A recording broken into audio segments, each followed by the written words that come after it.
Wake up, really gonna rise with the sun. Step 2, get some good, some food in you. Step 3, think real hard about what you wanna be. Step 4, everybody just do your thing. Wake up, today's gonna be a good day. Wake up, today's gonna be a good day. Wake up, today's gonna be a good day.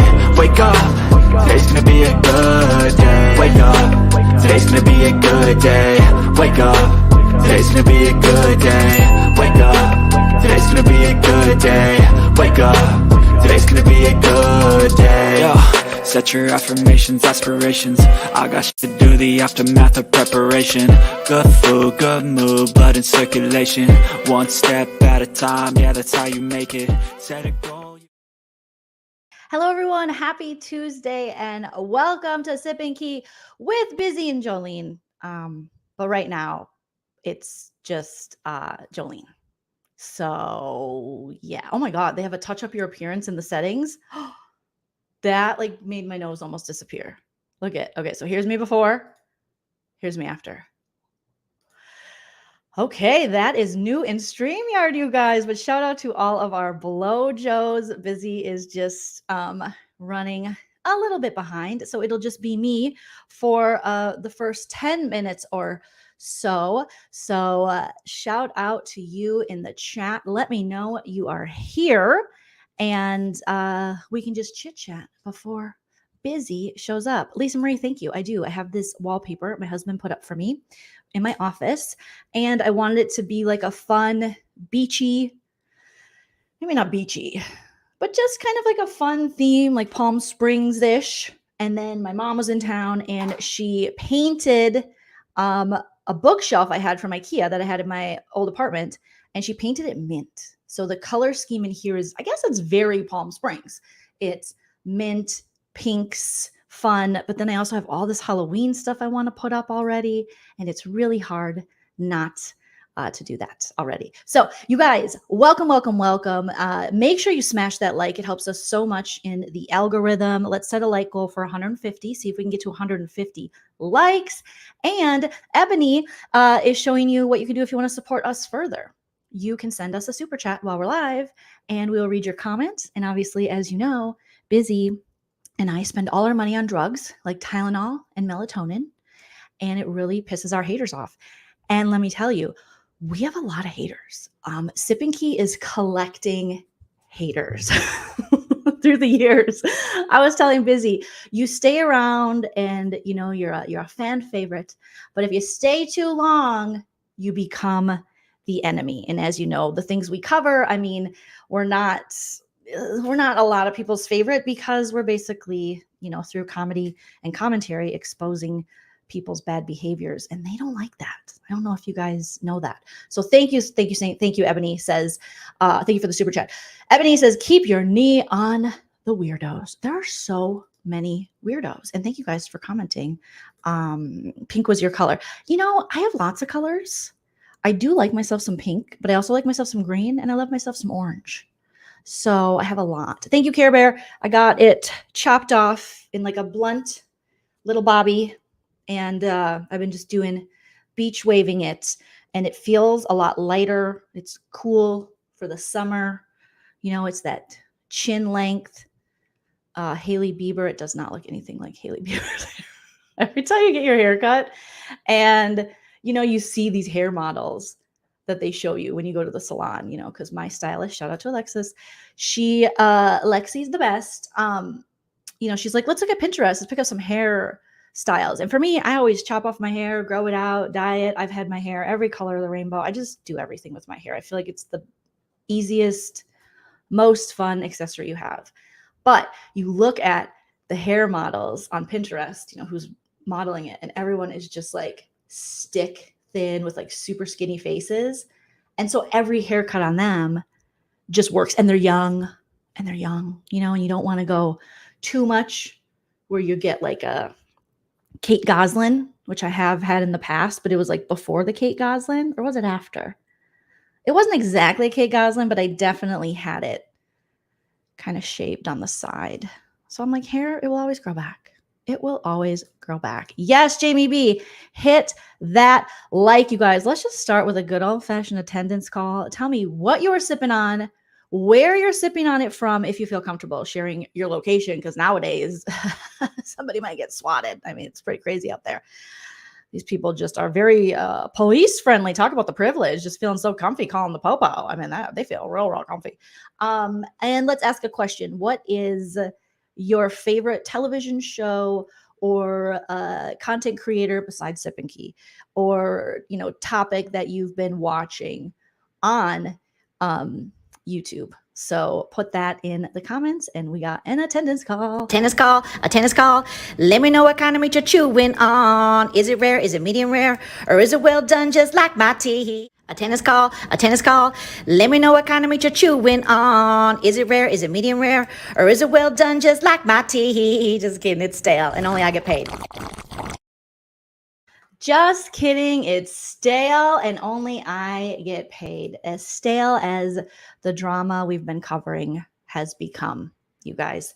I am sipping on a Waterloo, my favorite, which is the tropical fruit. I am sipping on a Diet Coke, and I'm also sipping on my favorite water, even though I've been trying less to buy this to save plastic and turtles and all that shit, is Essentia.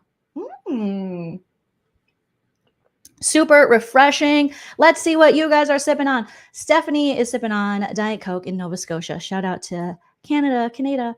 Ebony is sipping on Red Bull in Chicago. Oh, I do love me a Red Bull. I tried that Prime, which I think is that YouTuber. What's his name? Logan Paul. I think it's his brand of energy drink. It was really sweet. The first one I had, I go, oh, this is good. Then I found out it was like Logan Paul's or one of the Paul brothers. And I'm like, it's not that good anymore. I don't really like it. Jamie B, today is your nephew Josiah's 9th birthday. Oh my gosh, he loves the trash can video. Well, I'm so glad he likes Moderator Trash Can. And shout out to Josiah, you guys. Everyone put your happy birthdays in the chat for Josiah. Let me see if we have, I had that Busy and Tay singing happy birthday. I gotta re-upload that because it's my favorite song where they're in the car and they're like, it's your birthday, happy birthday, it's your birthday, happy birthday. So maybe, what can we play that would be appropriate for, well, Josiah, why are we so obsessed with you? Because it's your birthday. Why are you so obsessed with me? We're so obsessed with you because it is your birthday, and we'll play the Bully Busters because it has kids and it busts bullies. We're the Bully Busters. We eat straight rocks. If we catch you bullying, we'll knock off your socks. We're the Bully Busters. We eat straight rocks. If we catch you bullying, we'll knock off your socks. I mean, that has a good message to it.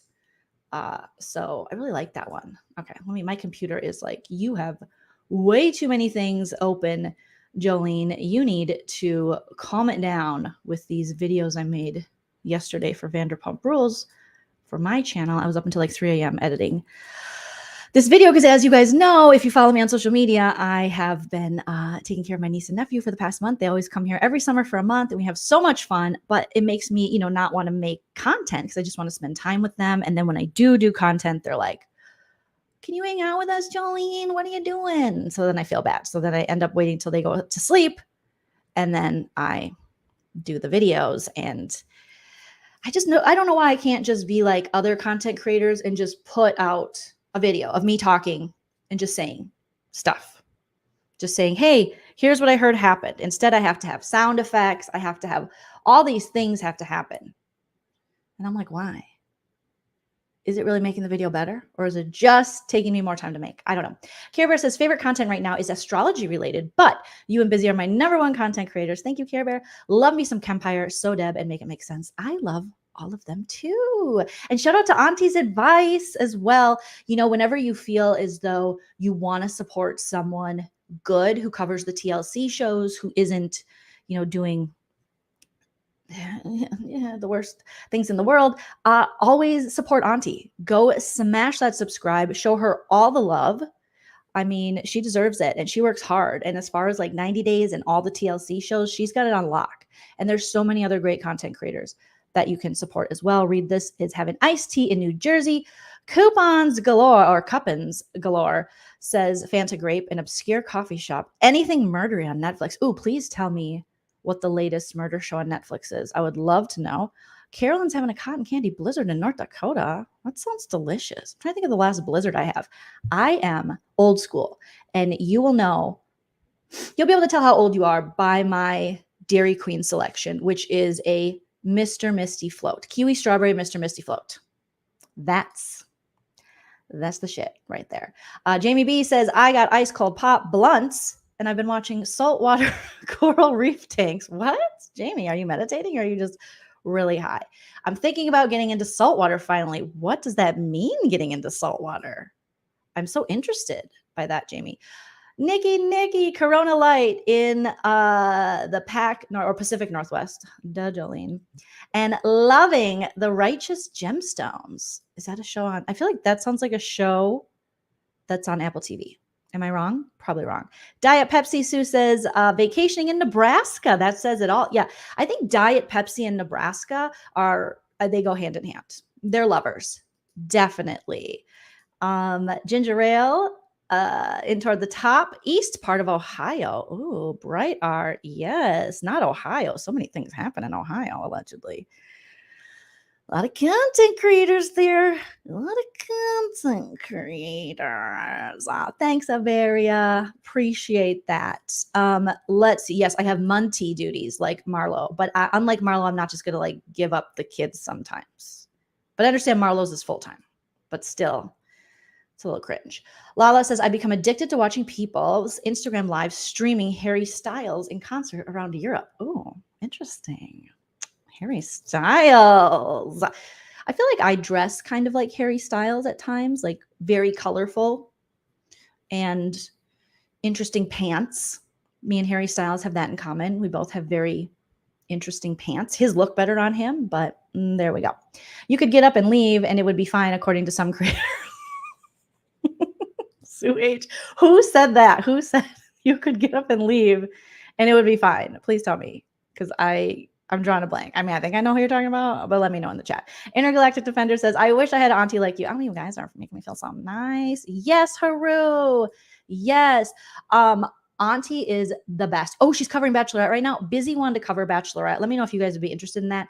I am not interested. We tried in the past to cover the Bachelor and Bachelorette, and it just could not hold my interest. I would much rather cover shows like competition shows that aren't surrounding. Actually, I was going to say relationships and dating, but that's not actually true because I would cover that Netflix show. I forget what it's called now, but that's like one of the few that I would cover. But something about the Bachelor, Bachelorette, I just can't get into Bachelor Nation. I've never been able to. An aquarium with saltwater. Haru's drinking Sprite. Righteous Gemstones is hilarious. Jamie B says, having saltwater fish tank. I only have fresh water. I had to run to the bathroom. I'm so late. Jay Esco. Hi, Jolene and Blowjos. Is this where's Busy Blue? I know. Where's Jolene at? Where's Busy Blue at? No, he texted me that he was running 15 minutes behind. I think him and Tay went on a sexy date. So, code orange in the stores, Jolene?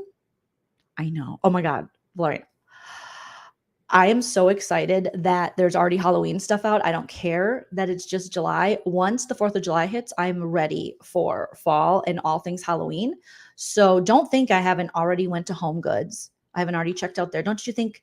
I'm on Pottery Barn online every day. Pottery Barn in West Elm have the cutest Halloween stuff, but it's so freaking expensive.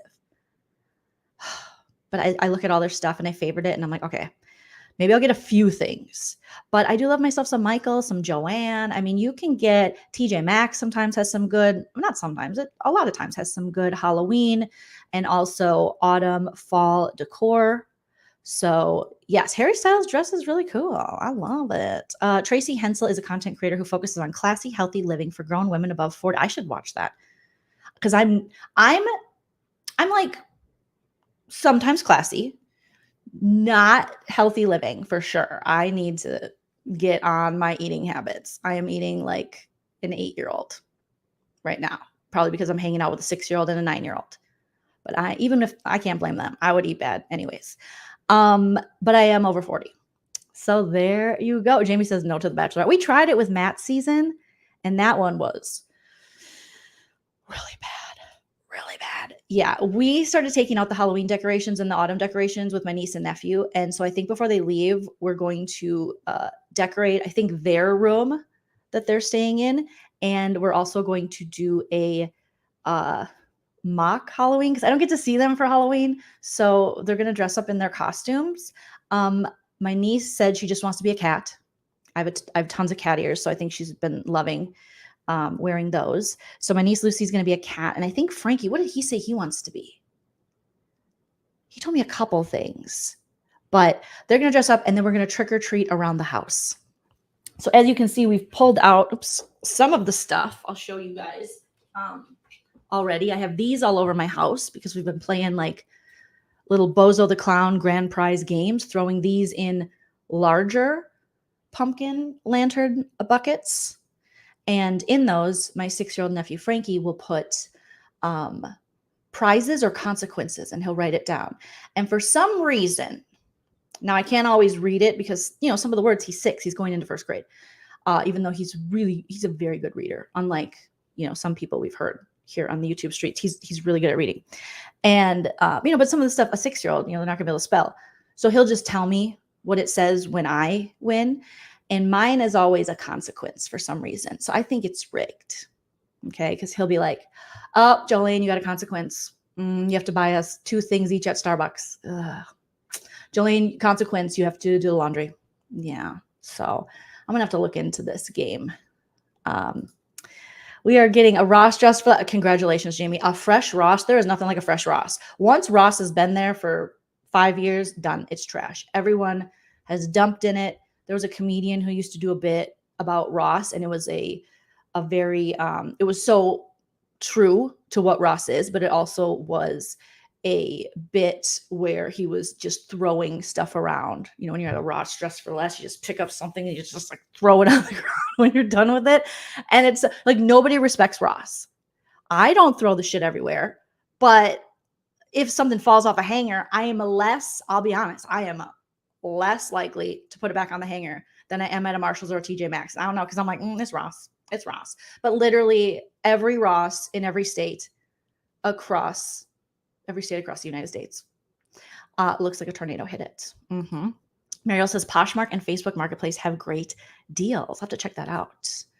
Aquarius. Yes, it's the Aquarius in us. We're just so fun that we just eat like 8-year-olds. Okay. Pumpkin spice season is my jam. I identify as a pumpkin spice season. You know, my pronouns are she, her, but I identify as a pumpkin spice latte. Of course, I'm going to do my Halloween tree. Yes. Yes, yes, yes. Tilly will probably try to give out cat treats. And the kids hate when I feed her soft food because they're like, it stinks. What's that stinky food? Oh. Yeah, you guys know Frankie. When he says hi on my channel, he likes to give math problems. Very interested. Mr. Frank, is he still anti-Frankie? Well, Care Bear, we've spoken. There was a while where Frank was like, you can't call me Frankie. And that was hard for us because we've called him that since he was a baby. He said, my name is Frank or Franklin, but I will answer to Benjamin Franklin. Okay. But now he says we can call him Frankie again, which I think is so nice. Okay. Nothing like, we need to put that on merch. Nothing like a fresh Ross dress for less. Ooh, just a crisp, fresh, clean, stocked Ross. Oh my God. The Ross by me, trash. Horrible. Not good. The Ross when I was in Los Angeles off Sunset, even worse. Horrible. Ross doesn't have AC. They don't have to. They want you to sweat it out. They're like the casino. You know, the casino keeps you cold and in there. Ross keeps you hot so that you purchase right away.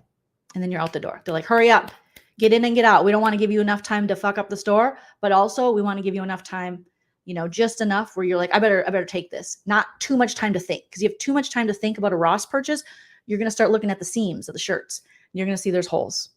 And you're going to see there's missing buttons. And you're going to see things. So if they keep it hot and sweaty, you will just grab it and go. It's a grab and go store. It's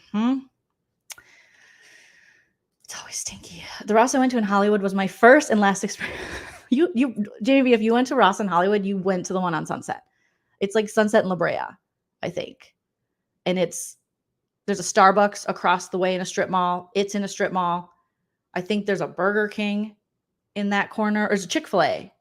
Is Chick-fil-A in that corner? I can't even remember now. But yeah, it's real stinky. It's not a good Ross at all. Mm-mm. All right, I knew you were there because that is the Ross that was near where I lived. And I went there once and then I was like, I'm not coming back here. I'm not coming back here. So I want to take a little poll and see, as far as YouTube stuff goes, how many of you are familiar, let me know in the chat, with the Trisha Paytas, Colleen Ballinger, aka Miranda Sings drama that's been going on, and Colleen Ballinger being exposed like her friend Shane Dawson was when he was canceled a couple, years ago now, I think. So let me know in the chat if you're familiar with this, because these stories just keep pumping out about Trisha Paytas and Colleen Ballinger. It's crazy what's going on with like these early YouTubers and being exposed and the behavior that was acceptable on YouTube, which obviously we see that there's still a lot of questionable behavior accepted here on YouTube. But a lot of these bigger YouTubers are being called out and getting exposed. And we just have yet another one, Miranda Sings, and she was huge for a while. Like, oh my gosh, she was everywhere. I remember when I was doing comedy in Arizona, she was coming to the Tempe Improv, and I'm like, who the hell is Miranda Sings? And how the hell did she sell out? At that time, the Tempe Improv was a 600-seat comedy club. And that was like my home club where I started comedy. I loved it. We had, I don't know if you guys have ever been to the Tempe Improv, but they have balcony seating. Like, it's just such a cool club. It's huge though. So when it's empty, it feels empty. And as a comedian, you're just like, oh, it's a lot more fun when it's full. Because if you're not getting laughs, you feel it. You feel it if there's like 20, 30, 40 people in this 600-seat club. But this Miranda Sings sold it out. And that's when they were starting to book YouTubers because who were just doing like one woman, one man shows and calling it like a comedy show because they could sell out the seats, Okay, so Stephanie says obsessed. Sue says nope. I heard Emily D. Baker talking about her lawyers contacted her about something. Oh no. Miranda Sings should have been canceled from the start. I never would have guessed Miranda Sings it was going to turn out this way for her. So let me give you guys the little, I guess it would be the Cliff's Notes on what's happening with Colleen Ballinger. Okay. So Colleen Ballinger created a character for herself and it was Miranda Sings. Okay. And then I believe she got a spin-off, like a show, an actual series on Netflix. And I watched it and it had, I think, 2 seasons, and Angela from The Office played her mom. I don't remember it being particularly a super good show, but I remember being entertained by it, So, okay, a lot of you guys are saying, oh, you heard the apology song. Well, you are saying, please tell. Okay, so she created this character, and let me just show you guys a picture of her. So Colleen created this character. She was kind of on the wave of YouTube of the Shane Dawsons, the Trisha Paytases, the Jeffree Stars. I mean, very early success on YouTube. And it was this character, which is like an inappropriate young girl who has smeared lipstick. She's kind of that awkward. She thinks she could sing. She thinks she has more talent than she is. She's rude. She's overtly sexual. Just kind of like a creepy girl, I guess is the best way to describe Miranda Sings. And let me see if they have like a bio for Miranda Sings bio. Okay, so Colleen Ballinger, she's an American, they're saying comedian, YouTuber, actress, singer, and writer. She's best known for her creation and portrayal of the internet character Miranda Sings, posting videos of the so she's best known for her creation and portrayal of the internet character Miranda Sings, posting videos of the character on YouTube, performing her one-woman comedy act on tour in theaters worldwide and creating and starring in a Netflix original series titled Haters Back Off from 2016 to 2017. So maybe there's only one season. And that's bad if it felt like there were two. So Ballinger created the comically talentless, egotistical, and eccentric character to satirize the many YouTube videos featuring people singing badly in hopes of breaking into show business, but who appear unaware of their lack of talent. I mean, we still have that going on YouTube. There's a lot of talentless people who have big talk. They talk big like they have a lot of talent and they don't. So she created this character. It became wildly popular, and it became popular with children, a lot of kids. And when she was going on the road, she'd have a lot of, kids in her audience. And at the time I just thought, this is just like a lady who has these, like, she's kind of rude, but she's silly. And you could obviously see she was, satirizing something.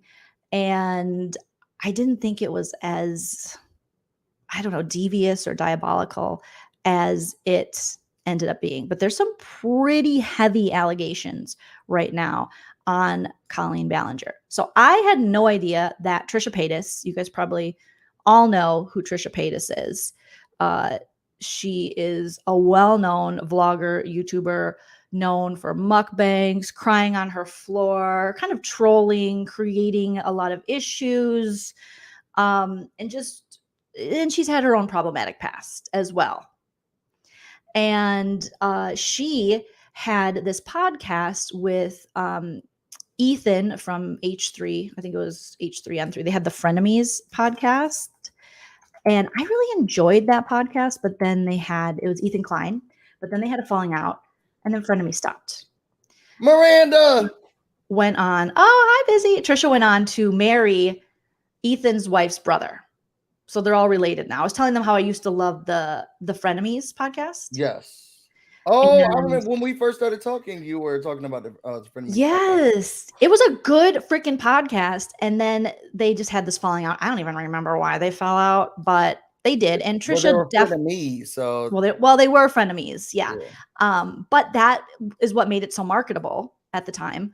And I think that Trisha, unfortunately, I don't think she has a good grasp on people's boundaries, and I think she might have borderline personality disorder. I'm not sure. I don't want to diagnose Trisha. And I think Trisha now, their pronouns are they, them. I'm not 100% sure. So I apologize if I'm using incorrect pronouns for Trisha Paytas, but it's all right. You already said she doesn't know boundaries, so well, yeah, I mean, they have had their own issues with things. Okay, so Trisha and Colleen started having a podcast together. Did you know that, Busy? I did not. I didn't even know she worked with other people. No, that sorry. Trisha did? No, Colleen, Miranda. So I used to love Miranda Sings. I fell in love. You did? How did tell us how you fell in love? Because I think I was too old. Still are. But when I was in Vermont, I went down this rabbit hole and I was like, oh my God, who's this? It's the driest humor ever. But it was also kind of like likable. So I started watching Miranda Sings and I started going down this whole rabbit hole of her critiquing other people negatively. And I loved it. So I started following Miranda Sings. I never followed Trisha Paytas. Now I've used her memes, and I know that people have used her on social media. Like she's a social media, one of the queens. But I didn't know who she was. I followed Trisha more just because she was, she didn't have this kind of childlike character that Miranda Sings. I thought Miranda was just like definitely marketing towards kids. So I was like, oh, this ain't for me. And Trisha was also on BBUK, Celebrity BBUK. She hated every second. She left early. BBUK? Yeah, they always take known for. Well, I mean, a huge YouTuber. I mean, Trisha Paytas has lots and lots of subscribers. I mean, obviously she's well known in the social media and YouTube world. And then she's also, I think she was in like one of Eminem's videos. She's done some acting stuff. Okay. So, I mean, she's got credits. And here is their little podcast channel. I think this is what it was, Oversharing with Colleen and Trish. That's what it was called. And it had 42.6K subscribers. And now there's no videos there. Yeah. So I don't know how many. Oh, wait. Let's see what the community tab said. Did you catch the latest episode? 1 Girl, month ago. There's no latest. There's no latest. And the reason is because Miranda Sings, aka Colleen Ballinger, has been full on exposed. Going through that lawsuit? Well, here's what's happening. Okay, here's the allegations against her. All right. I know. Oh my God. Against Colleen. Okay. Yeah. Yeah, you would probably, well, Trisha can be problematic, but you would probably like her for the mess she is, because I remember her going live on her kitchen floor in front of a stainless steel. It's like a small LA apartment kitchen, but like nice, with a stainless steel refrigerator, just on her floor crying about something. And I think she also was or is a sex worker. She has a very popular OnlyFans and stuff. And so she's been very open about who she's dated, stuff like that. Okay. So here are the allegations against Colleen Miranda Sings. Yikes. And this will probably take us to the drama with Trisha. Be careful, everyone. So in late June, Colleen Ballinger, and this is according to Daily Dot, released what should have been a video addressing numerous allegations against her from her former fans. Instead, remember, her former fans are in preschool. Yeah, and they just graduated preschool. Instead, she pulled out a ukulele and blamed the toxic gossip train. Now, I will tell you, one of her accusers, let me look up his name real quick. That was the one who was over the fan account? He's from, I think he's from the UK. Okay. And okay, so it's the Adam McIntyre. He's super cutie. Let me show you a picture of him. For a minute, we were following each other on social media. And I was like, why are we following each other? He just followed me one day. And wait, he's following you. He's following her. He's probably also following like Barbara Walters. Barbara Bush. Isn't Barbara Walters dead? Trying to what does that have to do with anything? I don't know. Yeah.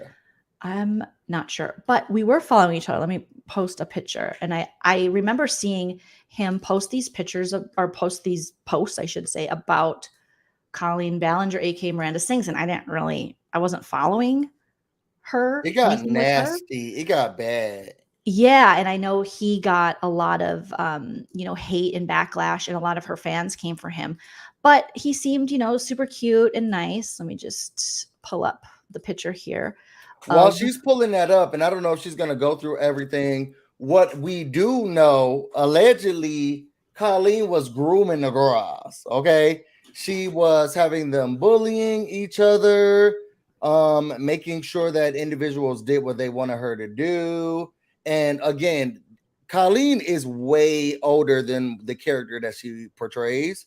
And her fans are I couldn't even go to one of her live shows because it was little kids. Yes. I was telling them before you showed up that when my home club, where I started comedy in Tempe, Arizona, Phoenix, Arizona, the Tempe Improv, that has a 600 seat. I mean, Phoenix itself has 2 600 seat comedy clubs, not theaters, like comedy clubs. Yeah. And one is the Tempe Improv. And that was my home club that I always worked at. And one day this Miranda Sings is showing up, and I'm like, who the heck, who is this? And they're like, oh, she's on YouTube. She's super popular. And she sold that bitch out like that. Oh, and that's when people started giving YouTubers these one-person shows. Like, how do you take your success from YouTube and take it out on the road? Well, that's easy. I mean, you just do a comedy or one-person show. So she had all these fans out there. So this little cutie, Adam, we were following each other up until recently. And then I saw, before the story broke, I'm probably going to refollow him. Then I saw he didn't follow me anymore. And something popped up with his, and I did unfollow him. Thank God. Aquarius petty party for one, being me. So sorry, Adam, but he's a super cutie. So here's what happened. Okay, so he's one of the fans that called her out. Okay, and then she did a ukulele song apology. We've seen a lot of YouTuber apologies before. And blame the toxic gossip train. And then creators who are covering her said she copywrote the song so that she could strike them, or they couldn't use that song in their commentary videos. Childish. It sounds like the community we covered. Okay. So Ballinger, whose massive YouTube empire rests on alter ego Miranda Sings, is now seeing an unprecedented unraveling of that empire, led by her former fans, Adam being one of them. Here are all the allegations that have surfaced against Ballinger so far. Okay. So allegations of grooming and inappropriate behavior. I think we're getting a little bit of feedback, Busy. Oh, I knew it. And my Sorry. phone's not charged. So are you going to talk about each allegation and what some of the aspects are in each? Yeah, we can comment on them. So Miranda Sings has been around since 2008, and is that when you found her? 2008. I don't How know. old were you in 2008? You were like a teenager. No, I was not.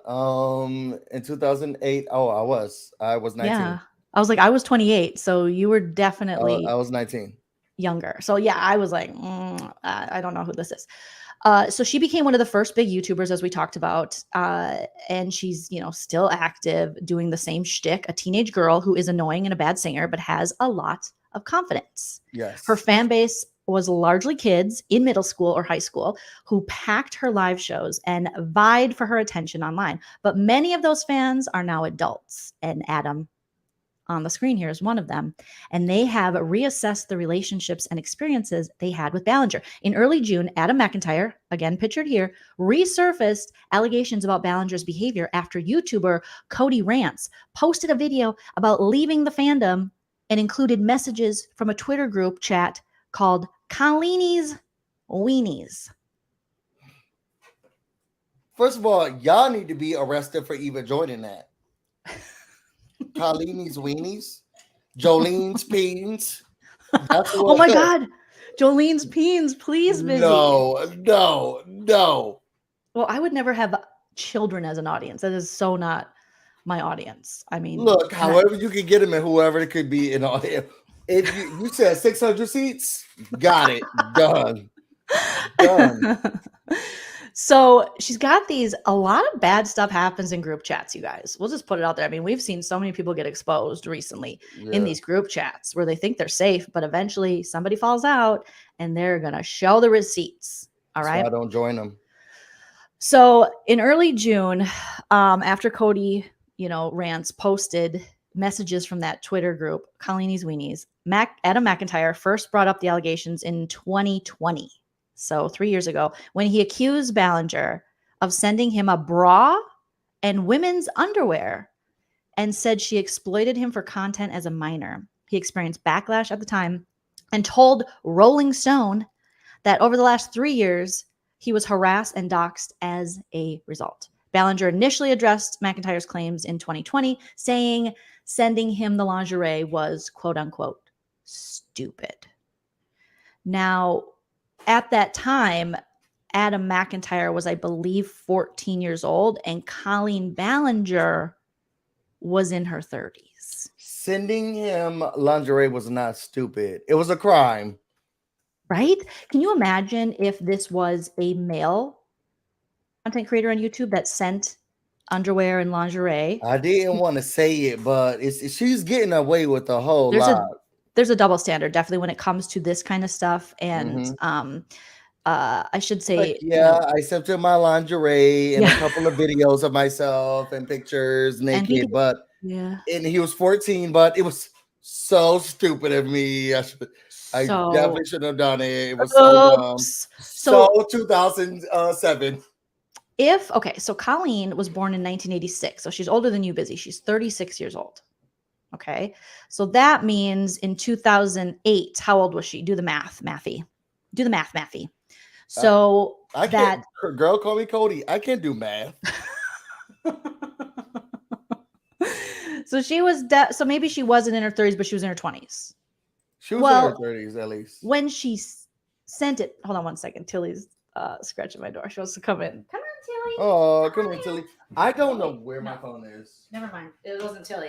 It's the kids.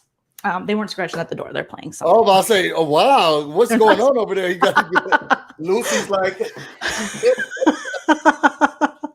No, thankfully, She's not doing that. Okay, so let's get back into this. So the point was, Colleen was a full ass adult when Grown she up. sent Yeah. this lingerie to Adam, who was a child. Right. Okay.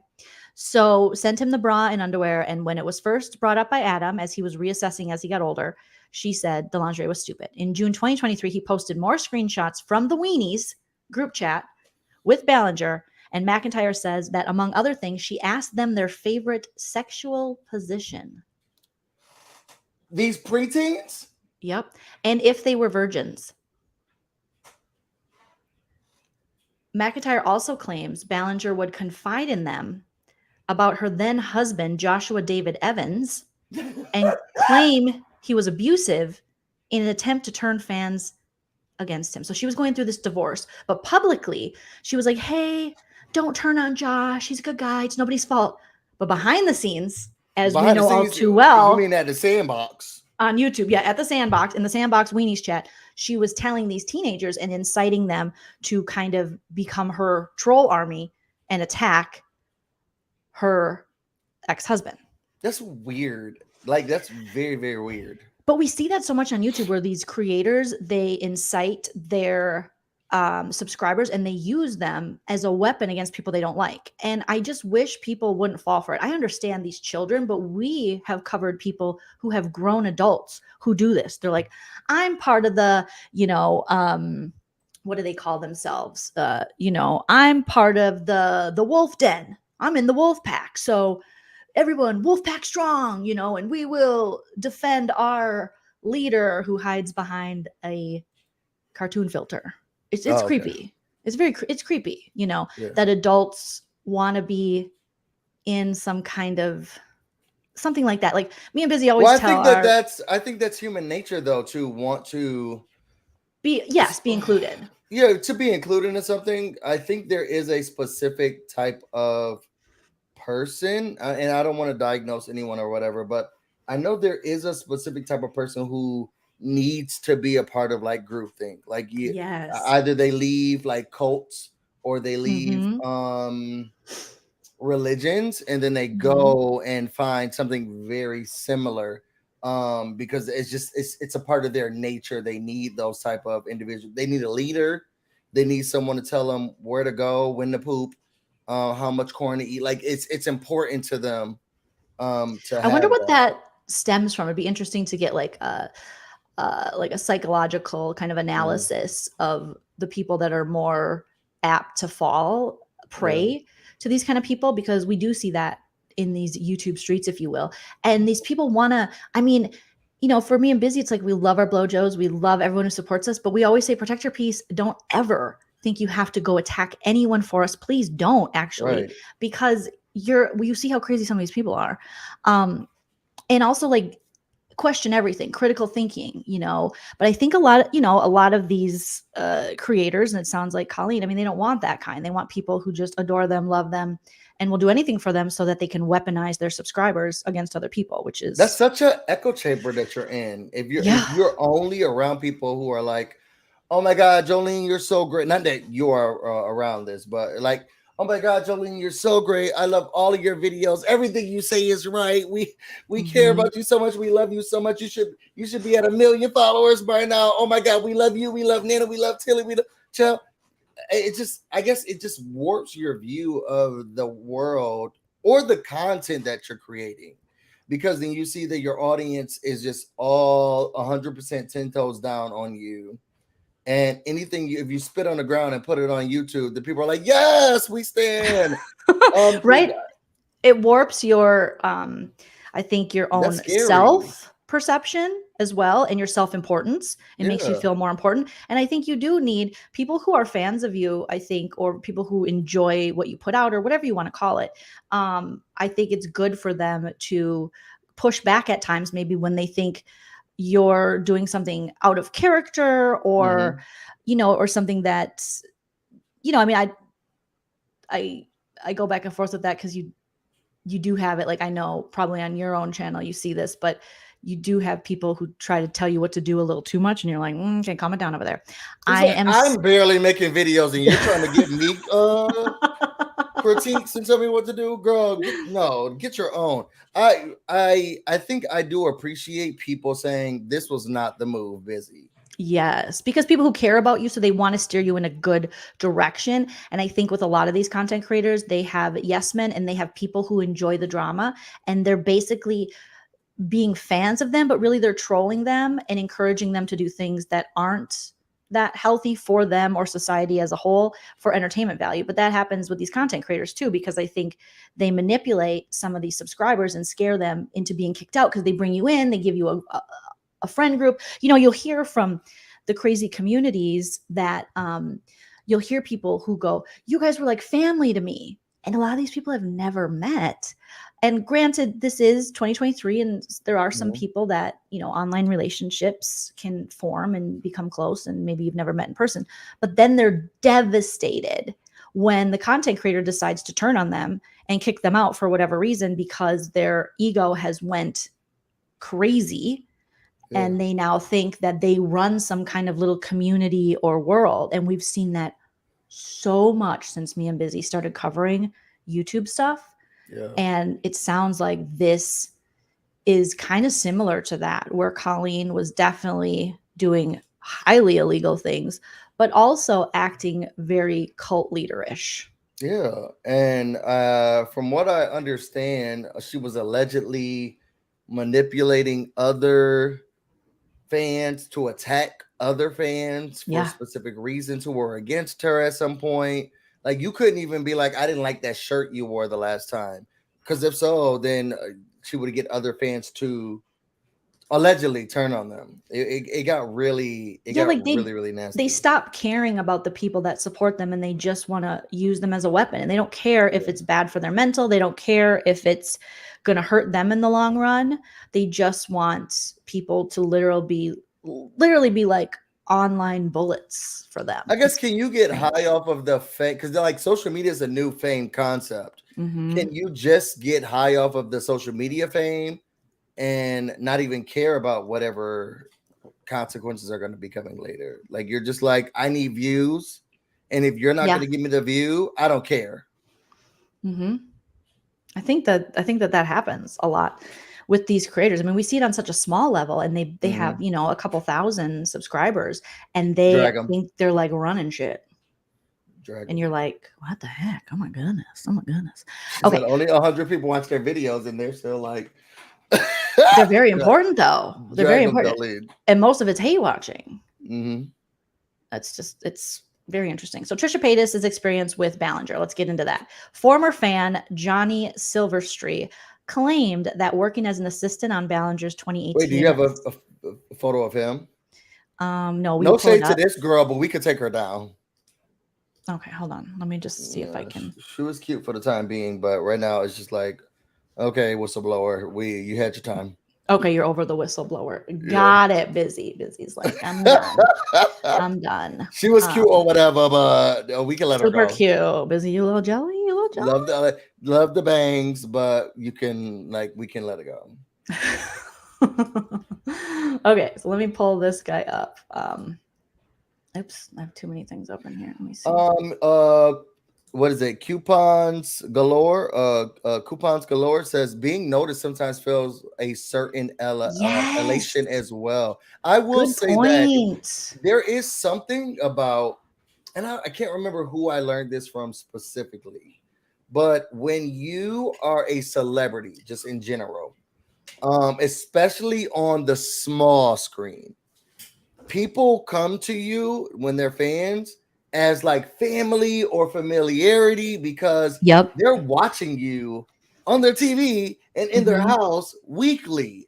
So they feel like we know each other, right? Like, I know you, you know me. You've been playing the same character for years. You've been in my home. I spill spaghetti on myself laughing at you.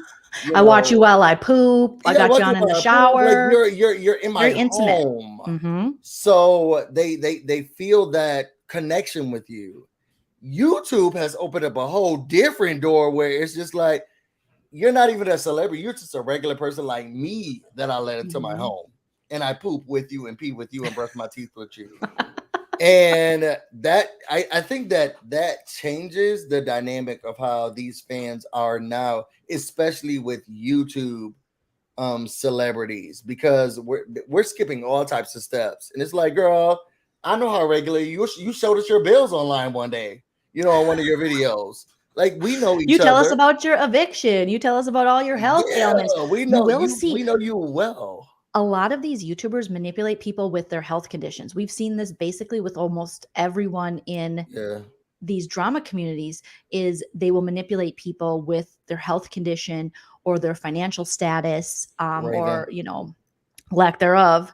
And then you get other people that come forward and go, oh, I found someone who has the same medical ailment or disorder as I have. But really, these creators don't care about hearing about yours. They just want to talk about theirs. Yeah, it's all So about me.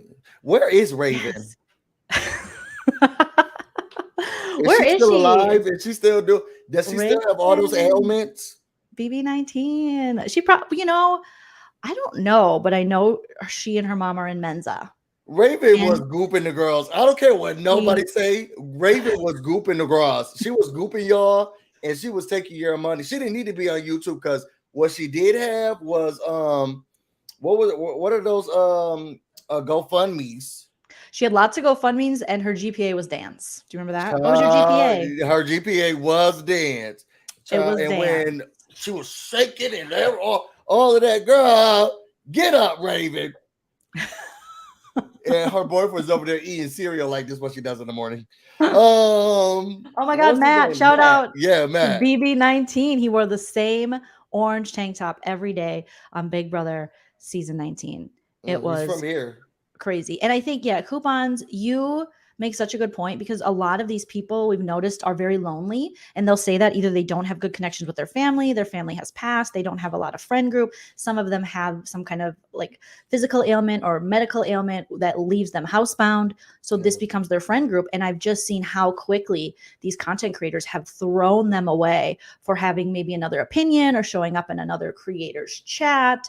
Or it's almost cruel, Yeah. because you will see people who like ride so hard for these creators. They're willing to like go in and look really ridiculous, being like, Wolfpack strong, come on, Wolfpack, let's get out of here, like let's take off. What do wolves do? They just run.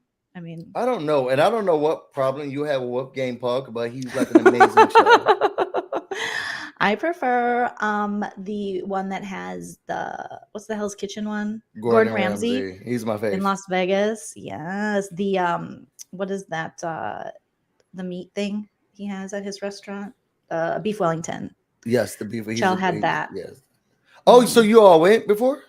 Oh yeah, because it's You've right had in his like beef Wellington and Caesar's there, in Las Vegas. really? Yeah, I mean it's just like a chain restaurant, the Hell's Kitchen ones, and they have one near Lisa Vanderpump's restaurant in like that, the Venetian Paris. Mhm. They have that mall area or whatever with the Yeah. Oh, it was that one of stores. those. Yeah, but it's not in the mall area. It's like in the casino, and it's a nice restaurant. Because I've It's been to Gordon nice. Ramsay steak. No, I was at Gordon Ramsay, whatever the one is in Vegas, in And they brought out this Caesars. pinwheel of meat. I Oh, have a they photo of did? it too. They brought out a pinwheel of meat and was like, what would you like? It was on one of my birthdays. It was my ex-partner who he got all my friends together, flew them all out to Vegas because it's my favorite place to Oh, your go. famous one? The famous guy you dated? No, he was very not known at Lil all. Nas X? Got it. Got it. That was Okay. after.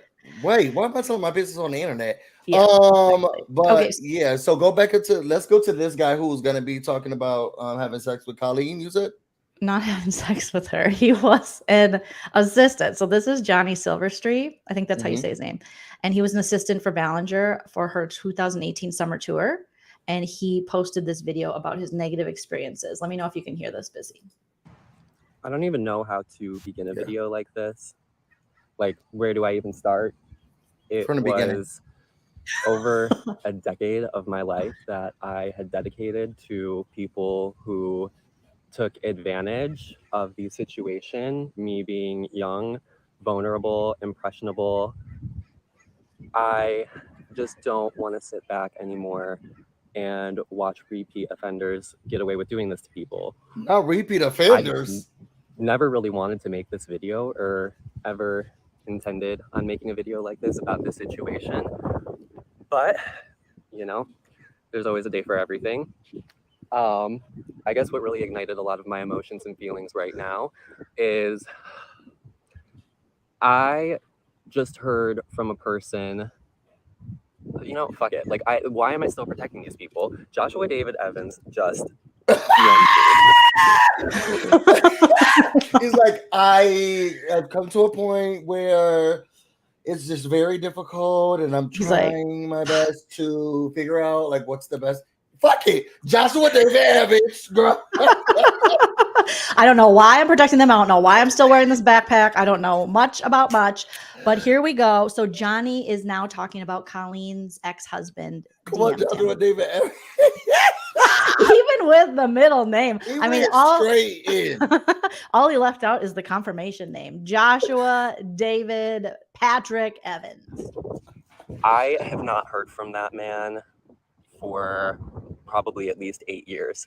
And I just received an apology, somewhat, for the way I was treated back in the day. And that is a whole can of worms, whole tangent. But the fact of the matter, and I think what upset me so much, is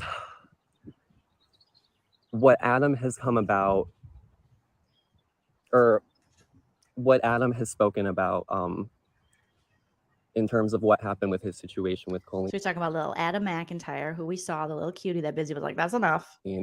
I think what hit me so hard is just realizing how many similarities I've had with her throughout our friendship, work experiences, my employment, like any situation with her.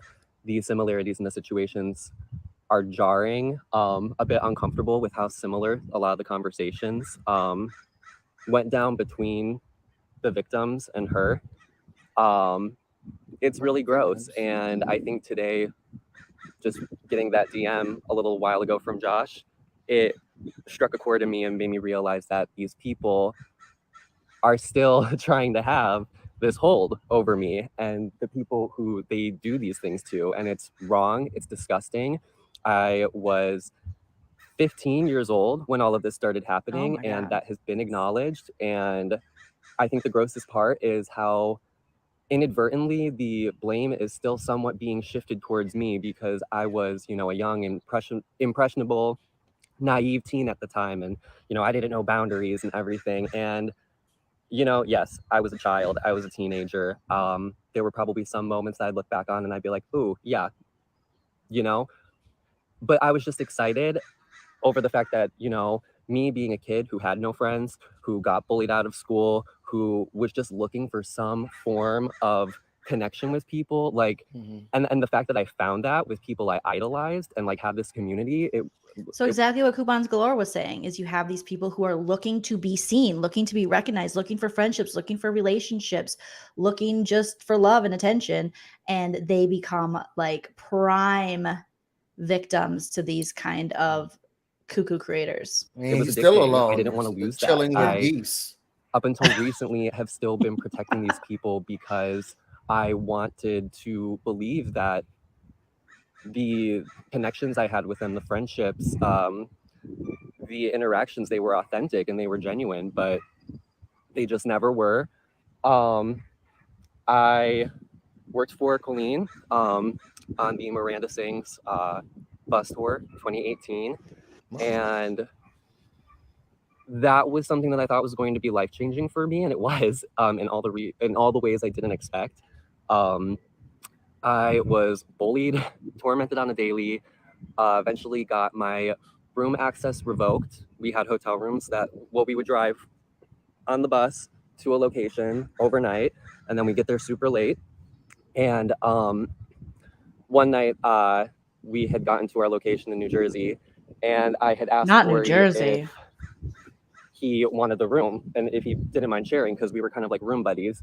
And he, in his Corey way, kind of mumbled and didn't say much. And I was like, okay, I'm tired, gonna go to bed. So I didn't realize I had grabbed both room keys. And so I texted him when I got up to the room, and I was like, oh, hey, dude, I have both keys. If you want to sleep up here, like, let me know. And he was like, I'm just going to sleep on the bus tonight. I want to wake up to go to the gym tomorrow. So just make sure you're up so I can get the key from you. And I was like, okay, great. Weird. I went to bed and woke up the next morning bright and early. He strung me along for about an hour, and then he finally texted me that he was coming up to the room to get the key. And I opened the door and greeted him, said good morning, asked him how he was. And mind you, it didn't surprise me that he slept on the bus. And I know that's going to sound strange, like who would take a bus over a hotel room? But he just did stuff like that sometimes. So it wasn't particularly out of the ordinary for him to do that. I was just like, okay, like maybe he just wants privacy, wants a space. Yeah. Because the bus was empty. Usually people would go to the rooms regardless. I sat back on the bed because I thought we were just going to kiki and have like a little morning chat. No, nothing of the sort. I was screamed at immediately because I stole the room and I didn't ask for it. And how dare I? He's worked for his title. He has licked the floor clean where Colleen has walked to get his title. Blah, blah, blah, blah, blah. I was horrified to the point where I had a full-blown panic attack and sobbed and called my mom on the phone and told her that I was coming home. Ooh, this wind. Thankfully, I did not. And I say thankfully because, yes, the experience unfortunately just got worse. And there are so many stories that unfold. But that's when things started to get really bad, was that instance. It took away my room rights. I wasn't able to shower in hotel rooms. I had to wait till we got to the venues. Until family members like Colleen's parents and Rachel came on tour. They were my safety net. They allowed me to use their showers, hang out in their rooms on days off because I was completely blacklisted unless I went into our sound guy and lighting and tour assistants hotel room. And where are your parents? It was 3 of them sharing one. Like it just wasn't. I don't know if 2018 he was 15. I'm not sure. I'll have to look up his age, but I'm looking up who is this Cody Tyler because I think Cody is maybe her assistant. First of all, I would not be on a tour. I'm blacklisted, but I'm on a tour and I can't shower. Girl, I don't need to be here. Where are your parents? Like, where's your mother? Where is your mother? Until you turn 26. Where is your scooter? That's all I can think of whenever you say that. The United States, until you turn 26, healthcare insurance is still done by your parents. Where is your mom?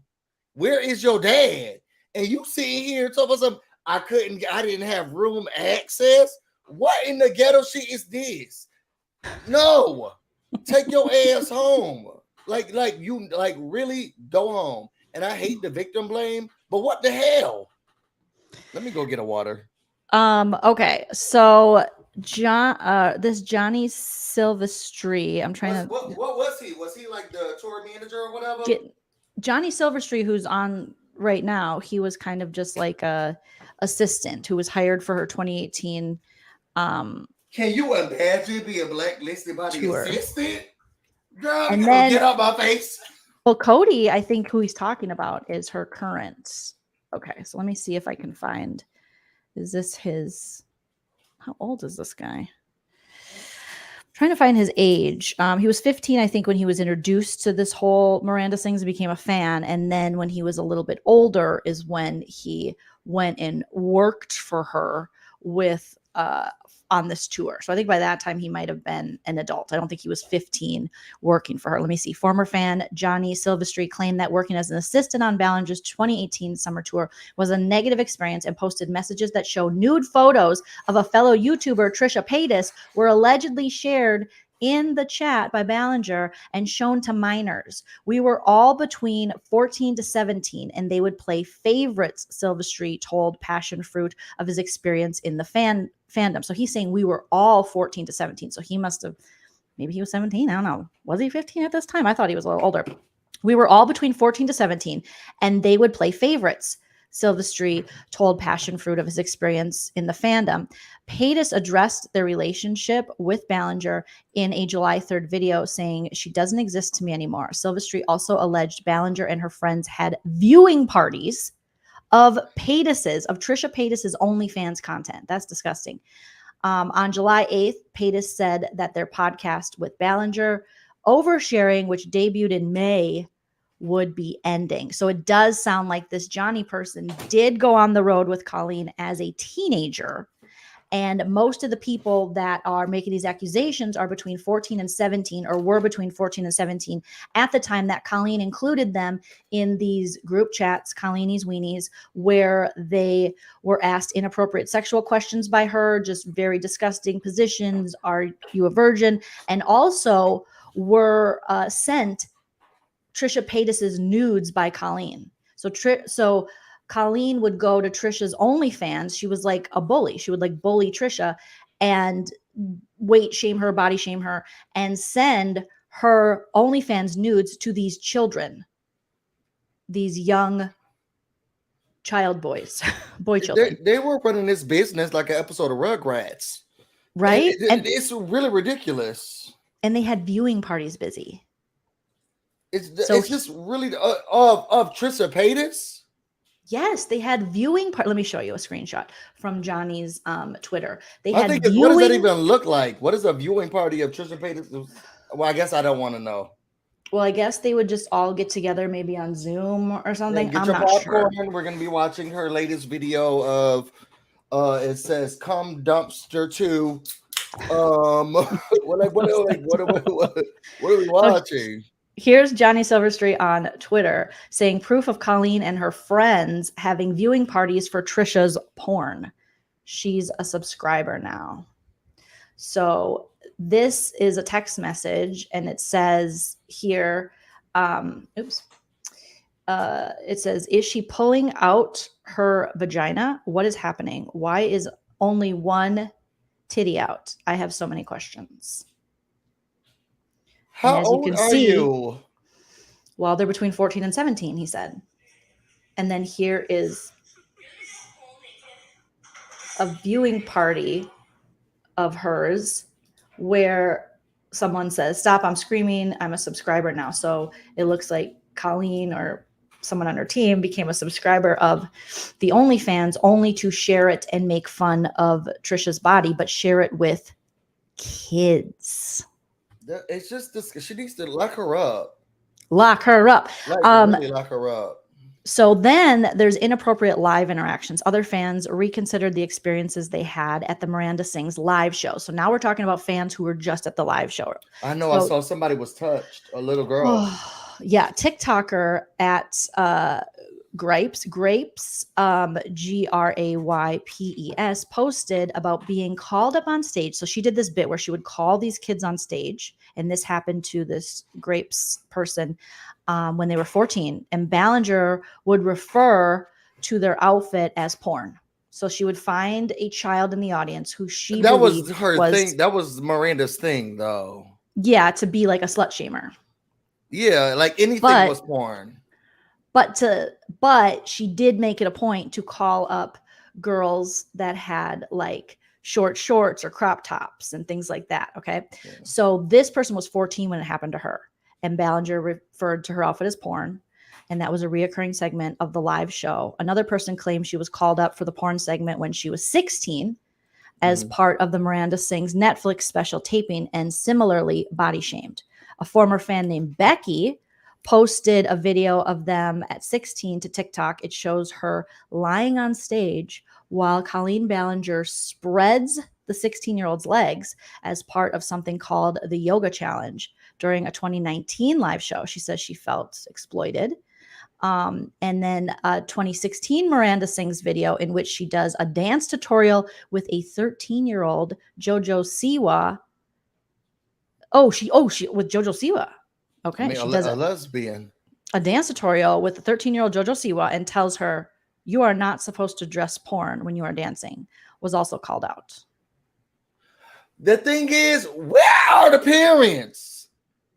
Well, similar accusations were made against the parents when it came to like the Michael Jackson allegations. People would always ask, are right there. Like literally, if this is a live show, girl, you ain't buying no ticket and going by yourself. I'm there while you go on stage. But I think some of these parents, if you're 16, I mean, my parents wouldn't go into a concert with me. They would probably drop me off. I don't even remember if I went to concerts at 16 though. I guess Well, at no, 16, maybe. you can drive. I was Yeah. well, no. I mean, I think maybe I guess because my mom let me go to Christina Aguilera's concerts by Oh, and you were like, myself. dirty, want to get a little bit rowdy, get a fired up in a hurry, want to get Yeah. dirty. It's about time for my So I guess she was. Well, she was letting me go with my older cousin.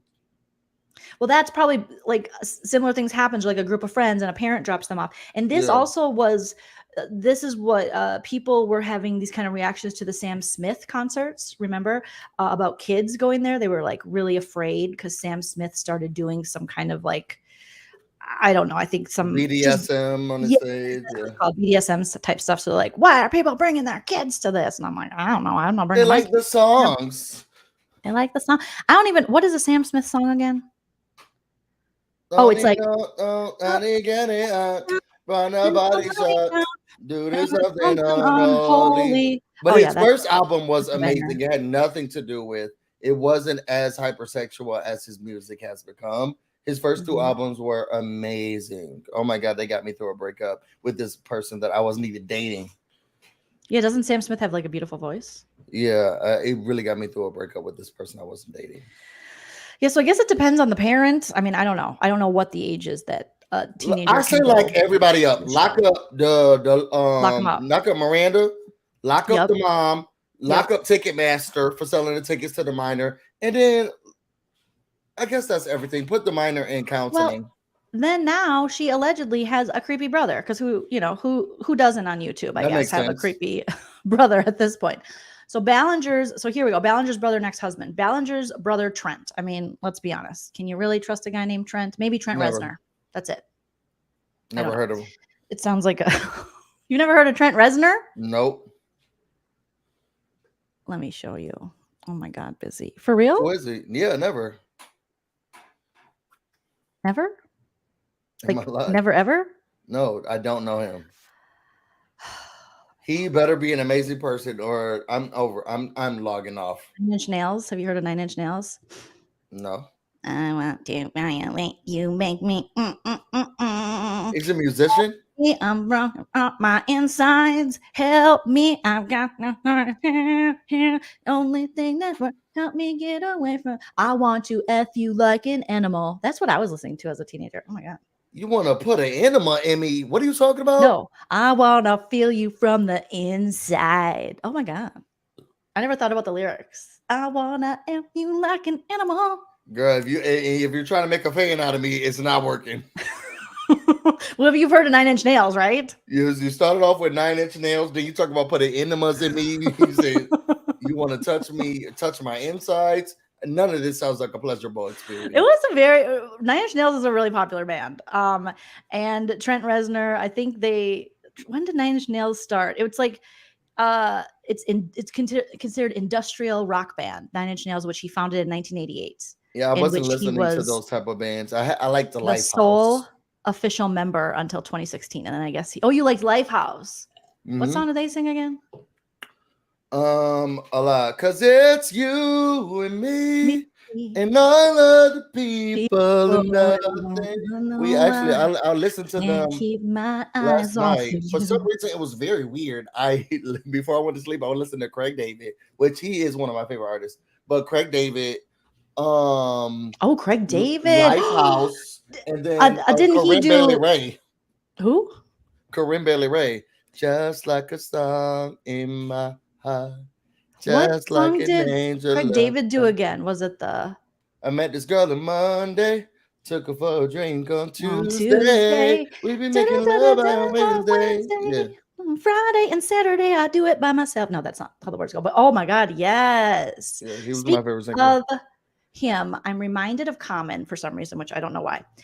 I watched a new you know how Common's like into acting now? Have you seen him act in anything? Yes. I thought other things I'd seen him in pretty good. There is an Apple TV series. Okay.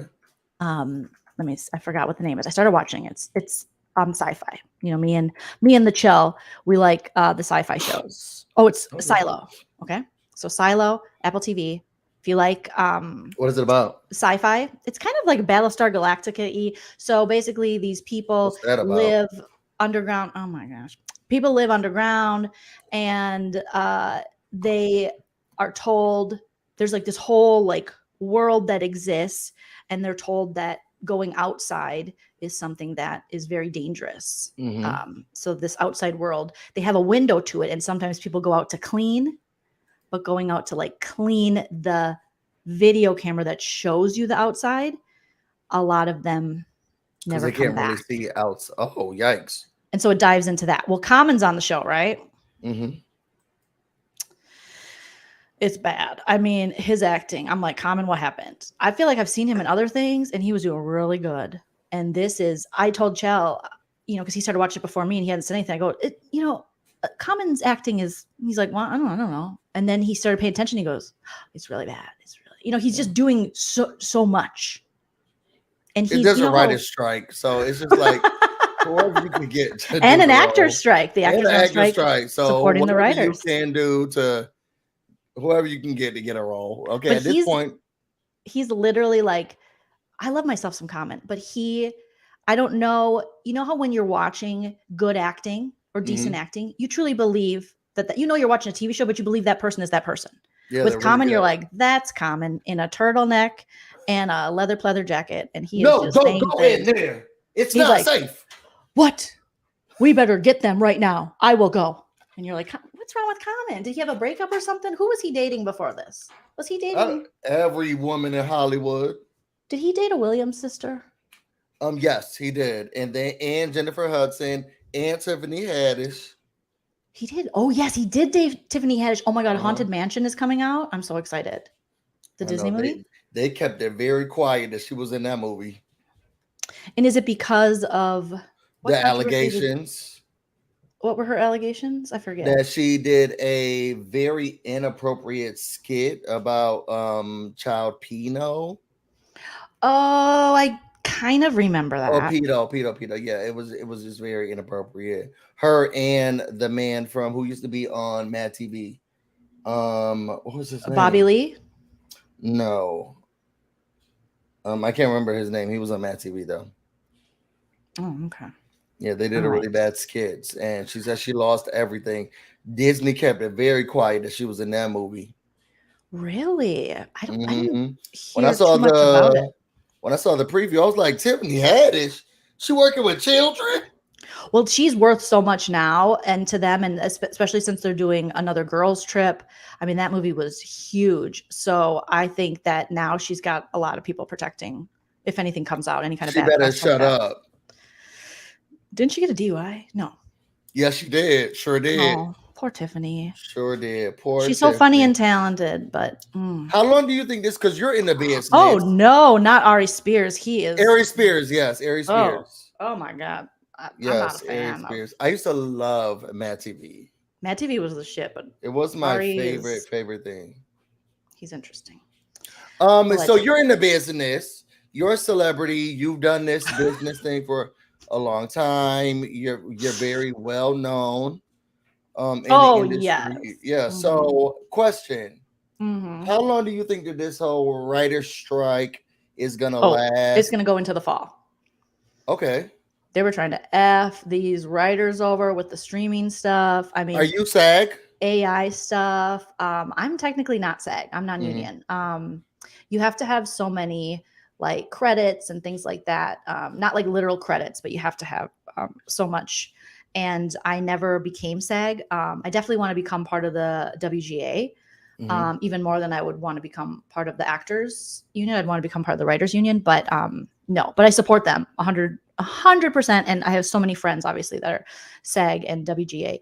And it's sad what what they try to do and what they try to get away with, and some AI stuff is coming out. So AI really scares me. Well, and these studios definitely wanna. Yeah, it's definitely gonna go. It's gonna go to the fall, if not longer. From what I'm hearing from my friends and stuff, and straight from the picket lines and straight from the people who work and write on television shows. I have friends that write on Ghosts. I have friends that write on Abbott Elementary. I have friends who are on Abbott Elementary. And it's, your favorite from Parent Trap, who's on Abbott Elementary, your favorite actress. She does our mermaid show a lot. Oh, And okay, she's yeah. awesome. And I do so, love her. yeah. So it's too bad. It's sad. It's really sad. Sad, sad, sad, sad. But anyways, I have a question. Silo, Um, Common. I think they went on strike because Common was so bad in the show. They were like, you know what? We don't need actors anymore. they were like, "Oh, f this. If this is what's going on, we don't want it." What advice, I guess, would you give? Because I was listening to Nikki Star TV. Everybody, shout out to Nikki Star TV. She's We amazing. love Nikki Star. She's amazing. And she did like a whole video about the writer's strike and what's She's going SAG. on, and the actress, the actor strike.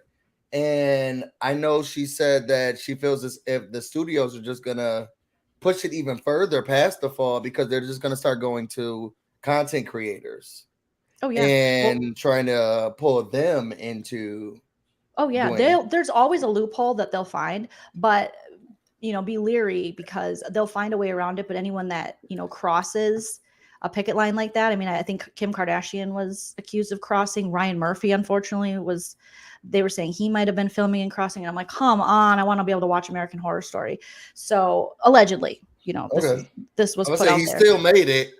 And Kim's gonna be this is recent, and Kim's gonna be on the upcoming season of American Horror Story, and they were filming, and everything should be. They were still filming? Shut down. Well, allegedly they were saying that. I guess you get the rich ones and then they don't care about SAG. Well, that's the thing. And I wouldn't be surprised. I mean, they're always trying to find a way to save a buck, these executives and stuff, with paying the actual creators. So this happens in comedy. We don't have a union and it sucks. They tried to unionize like in the 70s, like Jay Leno and what's his face? What's his name? Like Letterman, like those days, because at the time, not a lot of the clubs in LA were paying you anything. And still they don't pay you well at all when you perform in Los Angeles. And they're trying to unionize because you can go and you can travel for comedy and people are all taking different rates. So you turn down a gig. I've turned down gigs before and I've been like, oh my God, that pay is horrible. And then they just replaced me with someone newer who was willing to two comics who are willing to do it for nothing. But unfortunately, when that happens, you just F it up for everybody else. And since we don't have a union, that's why comedians like, I don't know if you know Jackie Cation, Maria Bamford, they really started telling, especially female comedians, to start sharing what we make with each other so that when we are negotiating for road gigs and different things, we know. And we're able to negotiate better and get the most because it doesn't help anyone if certain creators and certain comedians are getting paid less because it hurts. You got to be paid what you're worth, but there's it's so weird. And content creation is this whole new world, just looking into it myself with like sponsorships and things and reaching out to people and what your rates are. And, I'm sure you get these emails. I mean, where it's like, hey, we want to send product here. We want to do this. And what's your rate? And if you, did like a video and this is how long it is, I've looked up on YouTube, there's no real like rates. So there are people who are really thirsty and really hungry who will do it for nothing. Well, if everyone starts doing this shit for nothing, no one's ever going to get paid or make any money. But guess what? Someone's making money off this. And that's kind of what's similar happening in the writer's strike. If you look at streaming shows like Orange is the New Black, which basically put Netflix, one of the shows that put Netflix on the map, a lot of these actors who were on Orange is the New Black that went on for, 7-8 seasons or something, they were being paid pennies. And at the time, Netflix was like, well, it's a streaming service and, it's kind of they didn't have the money then, so. But they were making it after all those years and they still weren't giving these women and these actors the raises and the writers. So you have some of them that a lot of the actors have come forward, quite a few from Orange is the New Black, saying, hey, we still had to, being on this hugely popular television show, we still had to keep our part-time jobs. So a lot of these actresses still worked in like bars and restaurants. So they're on the biggest show on Netflix, Orange is the New Black, and you could go to a bar and see them bartending. And they were like, yeah, fans would come in like, what's she doing here bartending? Because they were making nothing. And that's the problem, is trying to figure out how to navigate the streaming world, because previously, with network television, you got to a certain amount of episodes, you were getting paid, residuals, just like you saw your favorite show, The Cast of Friends, they negotiated really well for themselves, where when things are rerun or One of the replayed, best to do it. yeah, Syndicated. they stayed together, they stuck together, and they made a good deal. And so now when it's syndicated, they make tons of money off it. But with streaming, They're these not going actors and to writers syndication. are getting ripped off. And so it's Mhm. kind of finding out how to negotiate for that. And these streaming services, I mean, they're going to be they are going to try to keep their money. But I was really surprised to see. I'm glad that these women from Orange is the New Black came forward, but I was so sad for them to be on such a successful show.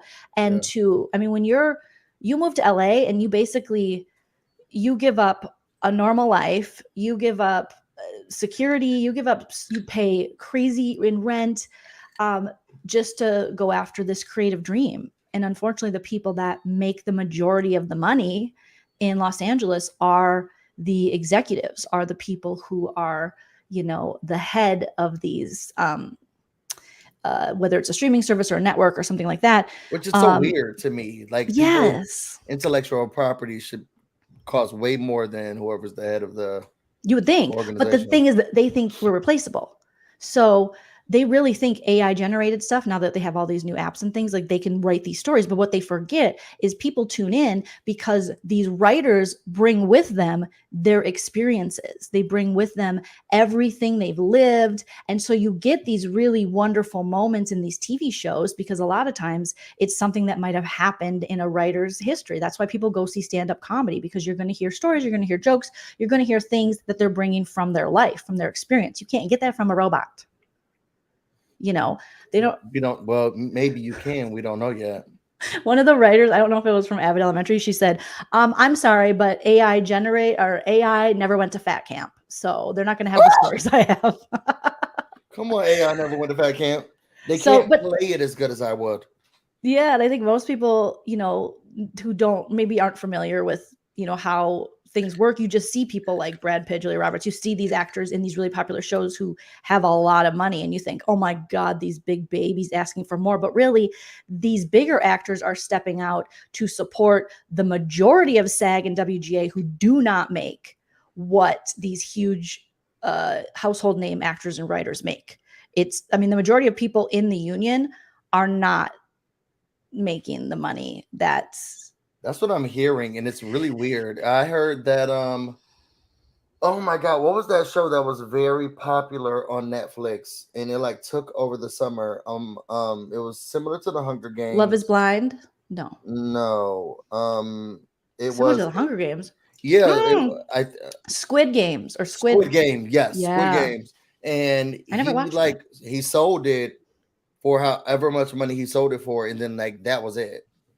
And I think it's weird that these studios, or at least in contracts, they're not negotiating for like longevity, because this could be on their app for years to come, and people are going to watch this for a long time. Some people may buy the app just to watch it, and why is that, or how is that not in any of the contracts? You're talking merch, you're talking all the replays on streaming, you're talking so much stuff. But unfortunately, what happens as a writer is sometimes you are, mostly people don't even think that a lot of people don't get paid to write.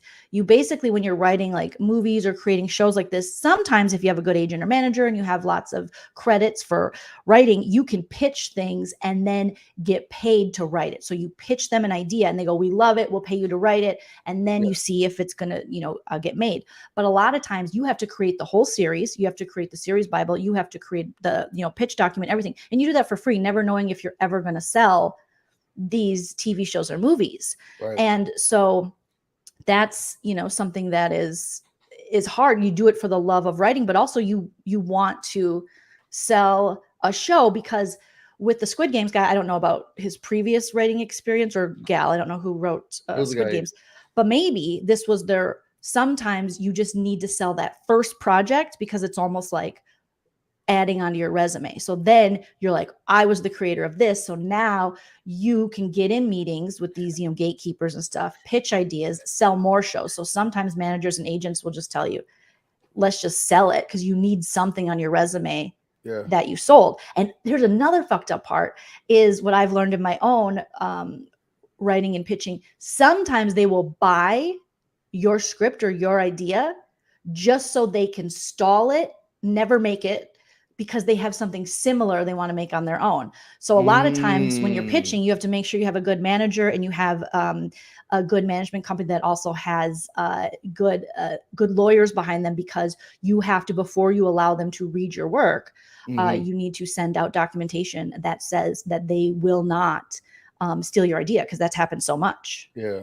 And unfortunately, not everybody has representation like that. So with my management, it's like we have lawyers and things where, you know, we might pitch an idea, but we're not going to send them the script until they sign these papers, because years down the road, you see a similar, this same production company or this same network or streaming service make something that's like yours. You can be like, oh, I'm suing. That's it. That because I came up with Abbott Elementary, but I sold it. And you've been so kind and I've tried not to talk about it. It's whatever. So if a studio came now and was like, "Oh my God, we love your show, we want to buy it," what would you do? I would sell it. Like, honestly, during the strike. Oh no, not now. I thought you meant like if right now they're like, no, look, girl, you can't. We're running out of options, girl. No. Something came across our desk. Joleen, we love this. No, we think you're amazing. No. You're so slim and fit. You're so funny. Not so slim and fit. Okay, you got it. You got it. I mean, I was raised by a Teamster. That would be like sacrilegious for me to go against the union. And then if you do that, you have no hope of ever getting in the WGA. You have no hope of ever getting in SAG, and you're just shooting yourself in the foot, because you might sell this one project, but you're never going to have any support behind you. And you'll basically be blacklisted, and you're just kind of going against your own craft. So no, you can't pitch anything. You can't do shit right now. What they are, I think, still maybe taking meetings on and pitches is reality shows, because I do have a reality show. I haven't even told you that yet, that me and my writing partner are, we came up with a reality. It's actually a food show. And my manager, shout out to Kim, she loves it. And so right now we're working on the pitch for it. It's really fun. It's a really fun food show, but I don't know how to cook. Is it about cooking? Well, there's an element to cooking, recipes. There's a whole thing. It's I mean, the people are buying reality. It's all they have right now. Well, that's what is kind of the rumblings where, like, okay, how long will this last? People are going to be looking for reality, stuff like that, which surprises me, because technically that's why I think Big Brother, they smelled that this was coming, obviously, so they pushed it out so that they would have fall content. I'm so angry with them. Like, how dare my summer show start in August? How dare my summer? To be honest, I cannot tell y'all how upset I've been these past couple of weeks. You know, I had a hard day at work, and it's been very rough at work. And I don't even have anything to watch. Because y'all hoes want to be outside with picket signs. Well, we deserve to be compensated. Talk about health insurance and compensation. Well, technically, I think to get health insurance with SAG, and maybe you have to make at least $28,000 a year, and a lot of the actors and actresses and stuff are not making that. And a big reason is because despite unions existing, like when I was doing commercial acting, most of the auditions I was getting was non-union. So agents at the time were saying, don't go union because you'll miss out on all these jobs. And how shitty is that? So you're getting, I had a friend, get, let's say, Apple or, one of the bigger companies, like a commercial, you're getting like $400, $500 because it's non-union. So they don't have a SAG rate that they have to pay you. So that's why. So I think there should be a law in place where these big companies, the Googles, the Apples, the Walmarts, you should not be able to have non-union commercials. Never. You should have to pay the rates of the unions. I mean, that's ridiculous. With all that money. I can understand that, but what if you're just getting people who are just like, I'm trying to get my feet wet. I don't want to be a bit like an actor. I'm just here being an extra. Well, they were already talking about some of these networks and streaming services. We're talking about taking the extras faces and creating like AI generated for You extra. I mean, lying. I'm not lying. That is the talk. And Lala brings up a good point. People will start canceling their Netflix and such. That should scare them enough to pay those people. Unfortunately, you know what? It won't.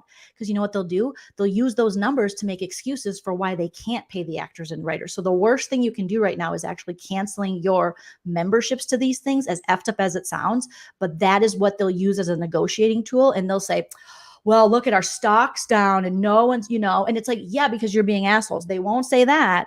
They will just use that as a way to not compensate their writers and actors appropriately. So don't do that.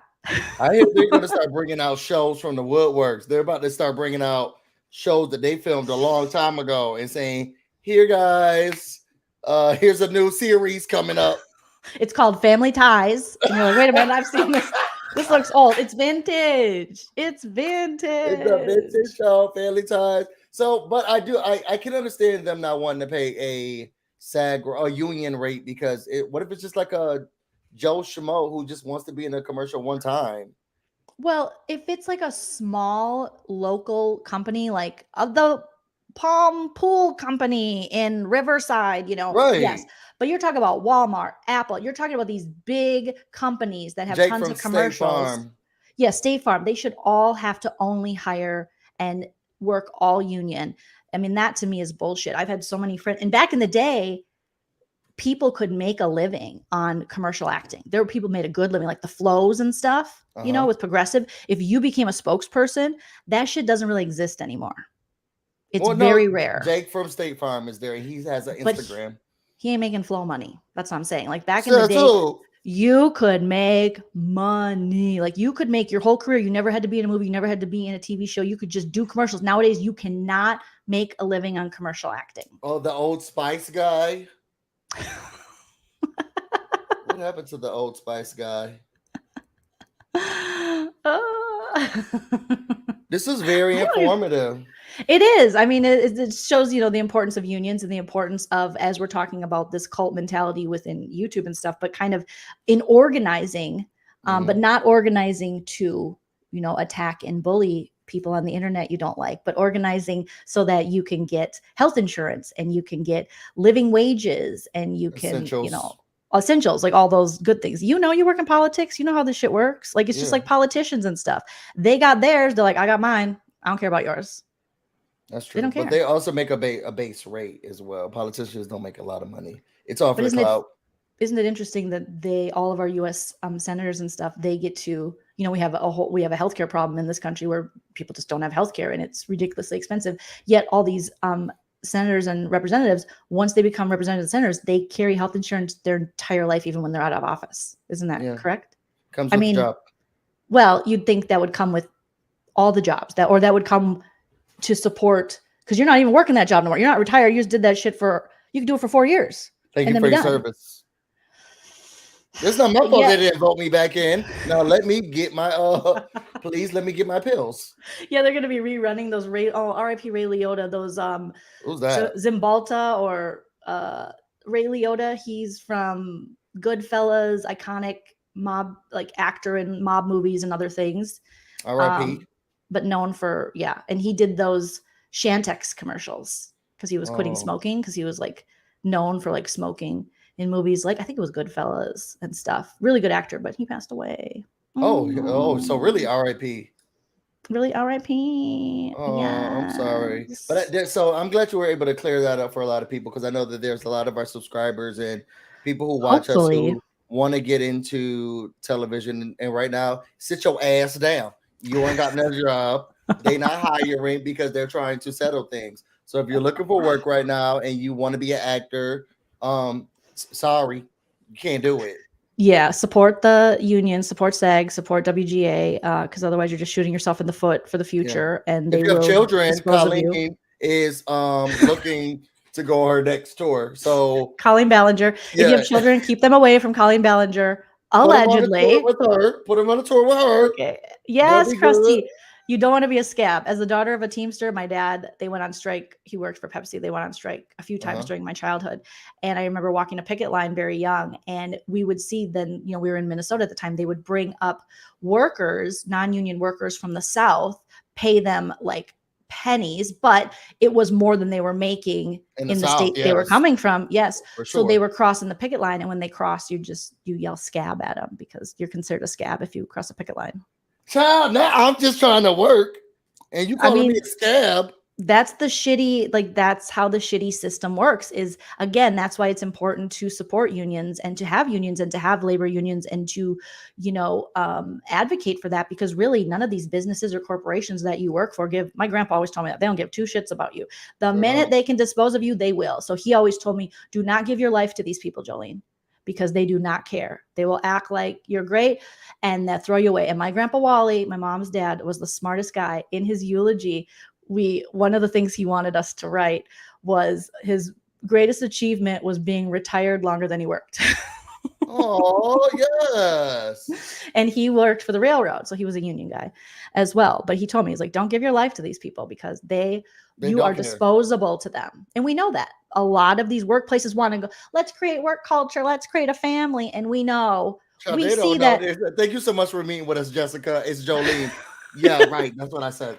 Or you're doing like team events and you're kind of, we got to build rapport. We have to do these team events. And all of a sudden you're like, well, what happened to Brian? Well, Brian, you have a half hour to get out of here. Okay. If you guys want to, I got an email one time when I was working in an office and they said, okay, Brian's no longer on the team. If you want to message him, you have 20 minutes to send an email and it'll be shut off. And I was like, but Brian was our friend. Like, we had all this like team building stuff, and then, well, Brian's gone now. Well, what happened? Well, we're not going to talk about it. We're just moving on. I was like, but you made us team build with these people, get to know them. And Natalie, please just do your work. It's Jolene. Just do it. Do your work. Okay, don't ask about Brian or you'll be right behind him. Okay, we got your report. Actually, come into the office after this. It's so bad. So people who are like workaholics, I know there are people that really like their work, but people who are willing to give up, their whole who don't necessarily need it for economic reasons, but willing to give up family time and things, or give their like blood, sweat, and tears. And you know how companies are always like, well, if you want to rise up in the company, just do some extra work. And I was like, so unpaid labor? Well, I mean, it's kind of like the internship debate. Why do we even have unpaid internships? That should be against the law. You're asking people for free work? Yeah, but I also, as a person who did internships, I do feel like I learned a lot. Should I have gotten paid? Yes. Maybe. Yes. But I do feel like I was doing like just essential grunt work. So I don't know. It's a toss up. Also, I'm looking for an intern. Not unpaid intern. I hate that people have asked. They're going to be paid, but I am looking for an intern. I mean, don't look for health insurance for me. Okay, but you could come and get a lollipop. I'm paying the same base rate as Colleen. It's like, okay, well, can you tell my rent that? And can you tell my mortgage that while I'm interning here? Somehow I got paid. That has nothing to do with me. Your bills have been affected. That has nothing to do with me. Either you take the job or you don't. Okay? I'm sorry, but I'm with it. Oh my gosh. I didn't know UPS is on strike too. Who is working at this point? Oh my goodness. I mean, is Amazon union? I can't believe that they are. They should be. They're not. I feel guilty about. Me and Nana talk about that because we don't shop. Business strategy. Well, we know Jeff Bezos is alien looking ass who's listening to me right now. I'm sure Jeff, leave me alone. We always, we don't go to Walmart. We don't shop at Walmart because it's non-union, treats its employees like shit, blah, blah, blah. But yet we still shop at Amazon. And Nana, she's always like, no Walmart. And I'm like, that's fine. I don't need Walmart, Right. But unfortunately, I do realize that I'm privileged enough to be able to shop at Target, knowing that Walmart's prices are a lot lower. And some people are like, well, I'm sorry. I'd love to support the cause, but I also can't afford, some of these other stores. So I understand that. But then it's like me and Nana are still shopping on Amazon. So we're like, and Nana goes, well, we can only do so much. And I was like, you're right, Nana. We're trying. But whatever helps y'all sleep at night. I did what I could. Okay, Girl Anonymous, thank you. It's not on strike yet, but the UPS strike is imminent. Yeah. What about FedEx? I bet you FedEx is union. You'd think the drivers. My dad was a driver. You would hope so. The way FedEx is run, you would hope that they got their stuff together. It's taking. That's why they're so. No one's thinking about them as much. They're unioned. They're paying their employees what needs to be paid. That's why FedEx boxes don't come as fast as UPS. Oh yeah, yeah. They've been trying to unionize Starbucks for a while, and there's been a lot of pushback from Starbucks. What the hell is going on with baristas? Baristas? Do you call them a barista? Yeah. What do the baristas want? Well, they want Difference? to unionize, and they want you want the union's great because the union will advocate on your behalf. The union will go for competitive wages and things like that and make sure you're getting the benefits. You got, it's a place you can go when you have complaints about the employers. It's just so that the employers, I mean, the whole union started, I think, by the the railroad industry was on top of the union. I mean, if we wouldn't have, when people are like, fuck unions, I'm not paying those dues, it's like, bro, you wouldn't have a Monday through Friday, you wouldn't have the weekends off if it wasn't for unions. They gave us that. Right. You wouldn't have there'd be no weekend. Granted, it's only 2 days, but they would have us working until we're dead. Jeff Bezos would have us all just, going crazy. So when people are like, fuck these unions, I'm like, I guess you don't like your weekends. I guess you don't want days off. I mean, unions aren't perfect. There's lots of things that, need to be corrected. I mean, yeah, because if all of us gotta not have a job because some majority of us are bad, I'm really not happy that I'm in the union. That's what I was thinking about. Like, I was listening to Nikki Star TV and she was talking about what some of the stuff was going on. We should have had Nikki on. She would have been a great person to talk to. Everybody gotta get out of a job right now because, girl. So I have to not work too. I was. That's what you said to Nikki. Well, that's what I was thinking while she was talking, because she was like, "Well, this is what they decided, so now we can't do these things." And I was thinking, wait, so I gotta be out of a job because the president is like, this is a good idea? What do you mean? Like, because if you're part of the union and the union, then they go on strike. If you're part of the union, you're not supposed to do the things that the union says you can't do anymore. Yes. And why I gotta lose my job because y'all decided some stuff? I didn't even come to the meetings. I didn't even pay my dues. But this month. If you are part of the union, you do have to do that. It's kind of just like everyone, you support that because it's like eventually even other businesses, as Krusty's saying, because it's the whole, injustice everywhere is a threat to justice everywhere. So if you allow yourself to creep through and, be like, well, I don't care, I'm still going to do this. It's like, well, eventually it's going to hit you. Eventually it's going to affect people, you. But I got to work. I mean, it is hard. I understand. 3 more episodes, y'all. I got 3 more episodes left with this series. Y'all keep the fight going. I'll write it alone. Yeah. I'll write it alone. I got 3 more left. So y'all keep the fight going. Busy and his inner scab. And his inner scabdom. Yes, Krusty saying Starbucks does not give 40 hours, which impacts insurance eligibility. So they always find a way to get around that, so they don't have to pay for your insurance. They don't have to offer you insurance. So they're like, well, your full time will now be, 39 hours and 58 minutes. And you're like, I'm sorry. Oh, wait, what? Child, I come here early. I got y'all. Horrible.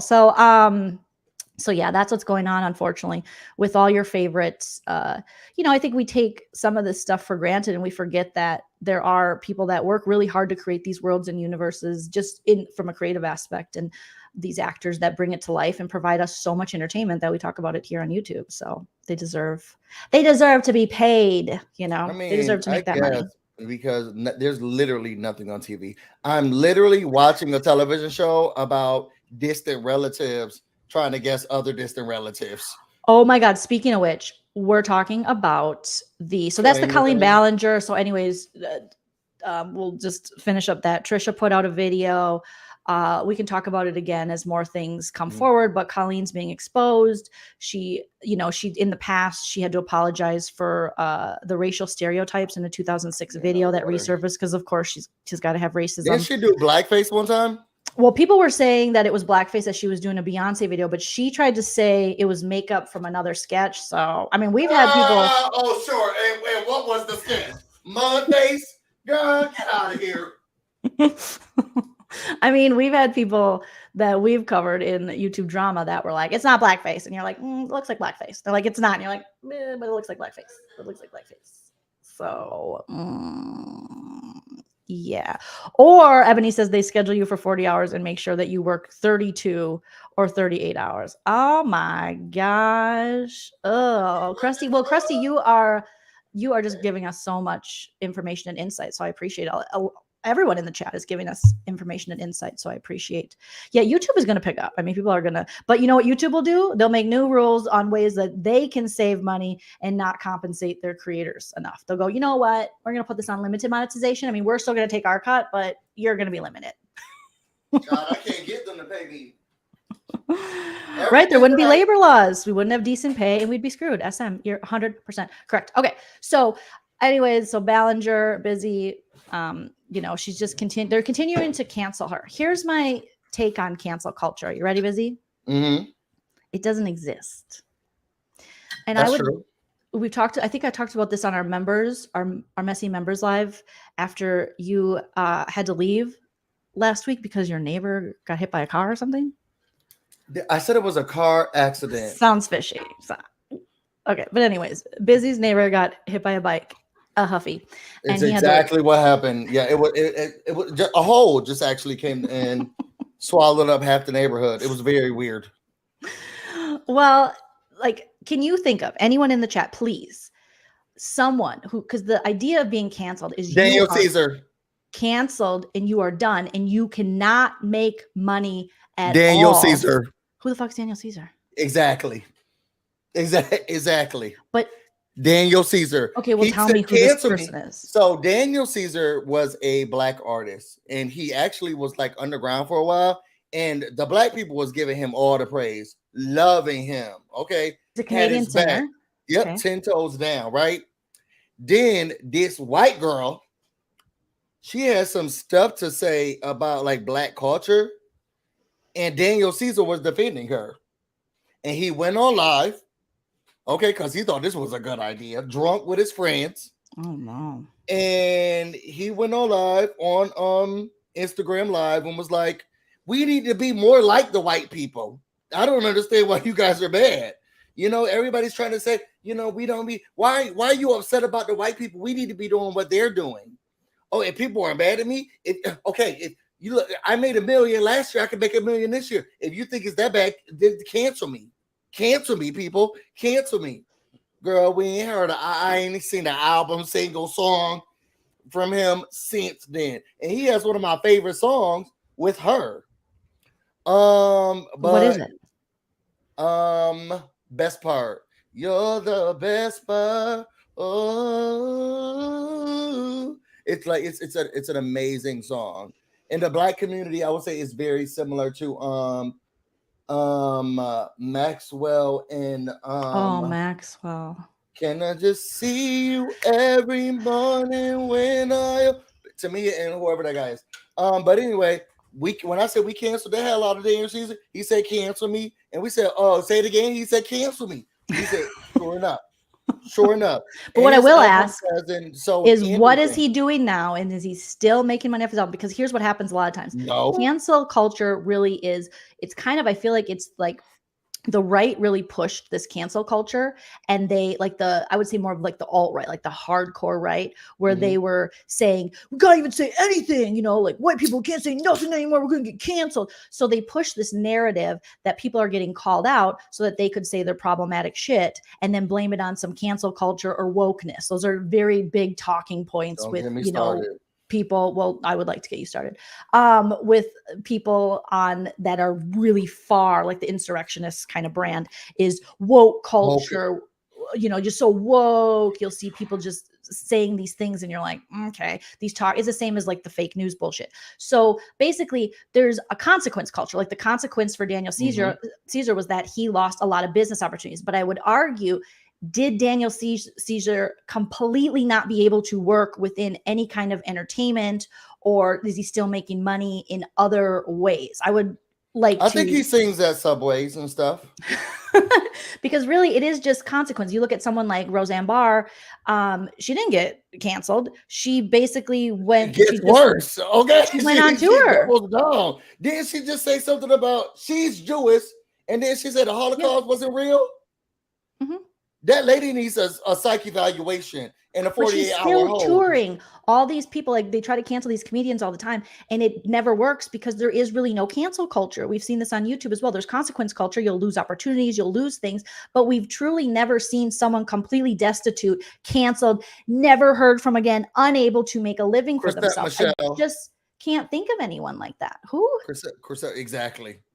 Exactly. Well, you need to show me some proof that she isn't somehow making a living, because what'll happen is you'll see a Roseanne Barr or you see like Louis C.K. and instead they just go off on tour. Louis C.K. was supposed to be canceled. He went on to win a Grammy talking about how he was canceled. Roseanne Barr went on to do, she's doing stand-up gigs. She's still going to be making money. She's still going to get residuals and things off of the Roseanne brand. She just was kicked off the Connors. You're going to see Kanye West. Kanye West is still making money, still making Kanye music. West, he can't get canceled. He's not going to get canceled. Yeah. He lost opportunity, so there's consequence. But I think it's this thing where they're like, we're going to cancel, as we see in this YouTube community with these problematic YouTubers. They never get canceled. Someone is always there to give them money, or they can still make money. Then they'll lean into the more like hateful people. Then they'll go, oh, okay, well, I guess I'll go the anti-trans route. We see that with that guy that lives in the outhouse. Now, he's like, I'm going to lean in. So now he's just posting things about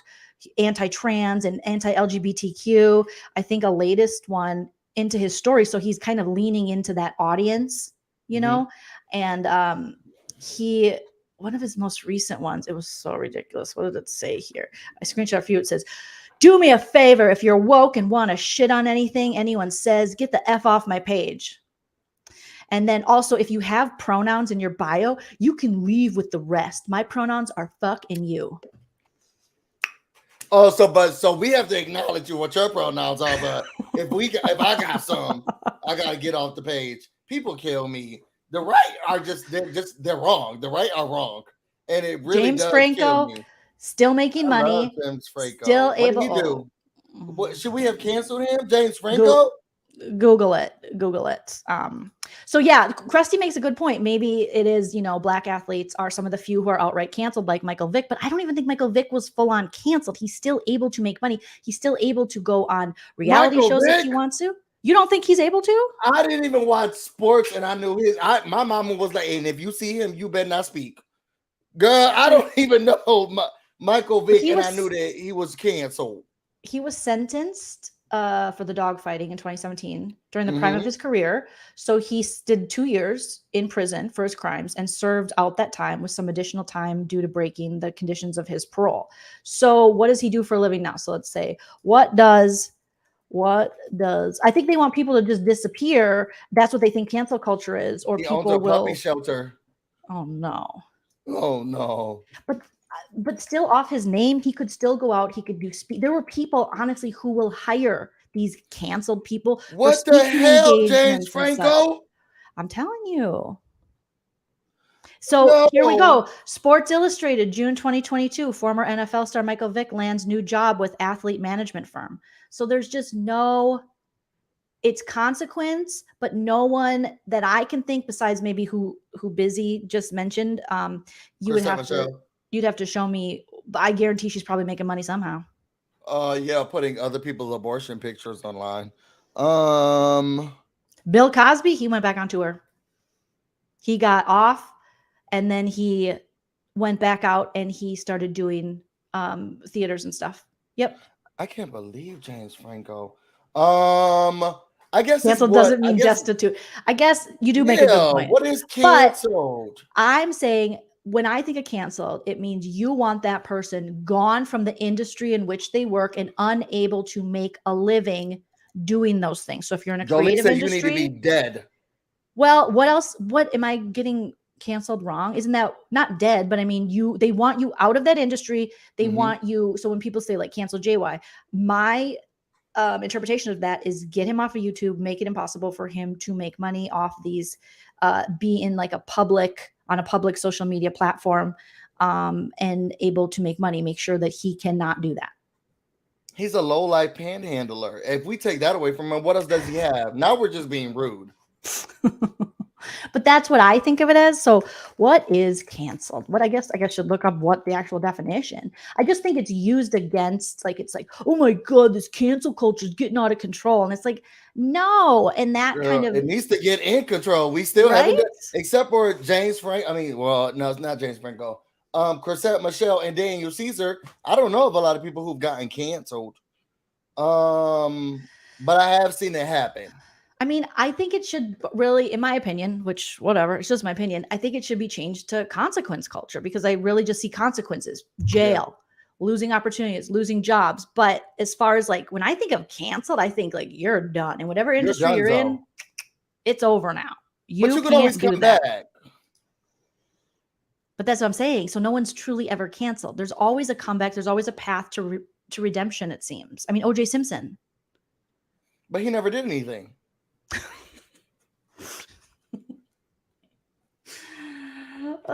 Harvey Weinstein. You know what? So he's in prison, right? Harvey is now, right? I can't keep track. I mean, I don't know. I thought you would know. He's one of the studio people in the studios, right?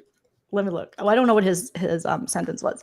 If you are currently, that's a good question. If you are currently incarcerated, are you canceled? I don't know. You can. Some people can still make money in jail, so I'm not sure. Like, who knows? You have so many stipulations on what's canceled. Am I still getting a check? Then I'm not canceled. I feel like if you're still getting a check in the thing you were supposed to be canceled in the business you work in, then I feel like if you're not like socially acknowledged anymore, you're canceled. If you're not, like, your popularity or your name notoriety is trashed, you're canceled. So maybe I just have too hefty. R. Kelly's making a whole lot of money still. Then why do people act like it's, this cancel culture is out of control and we just stop canceling people? They can't even live. It seems like they're living pretty well. To be honest, if you're canceled, if you are even able to be canceled, you already have a good life. Well, can you imagine somebody canceling me? I'm broke as hell. Can you imagine somebody trying to cancel me? Princess, they tried to cancel you. Princess, girl. Sue, until you write your prison book, you can write a prison book. There is always people that will like speak. Stassi Schroeder from Vanderpump Rules was supposed to be canceled. She is selling out podcasts, tour. She's back. It's just like a little consequence, little break they gave her. She was maybe doing the only podcast. Canceled person would be Epstein because he was. First of all, wasn't it self-inflicted? Y'all be yeah. Oh, who's Gary Glitter? And he's receiving residuals, but he's in prison. Who's Gary Glitter? Oh, is that guy from? He seems canceled because I don't know. Oh my God, who is this guy? He looks scary. He looks Krusty Draws. What are you watching? Okay, Paul Francis Gad, best known by his stage name Gary Glitter, is an English former glam rock singer who achieved success in the 1970s and 1980s. His career ended after he was imprisoned for downloading CP in 19. Oh my, gross! What in the and he's still making money? Oh no! Oh, they canceled Lea Michele. She is not canceled. She is still out there. She's still making money. She's still getting hired. Kevin Spacey lost his job with that television show on Netflix, but he's still doing stuff. He's still getting residuals on movies. People will hire him again. He's still probably got stuff. I mean, I don't think he's fully canceled. Kevin Spacey? I don't think he is. I feel like he could do stuff during the strike. Nobody cares. He's a scam. The Duggars are canceled. Dee Marie, are they though? Because don't they have new shows? Aren't they doing a new thing? I mean, the Josh Duggar, did he go to jail? Because he was a whole perv. I don't know. I mean, I feel like you can be canceled, but with the stipulations that you have on it, maybe then not.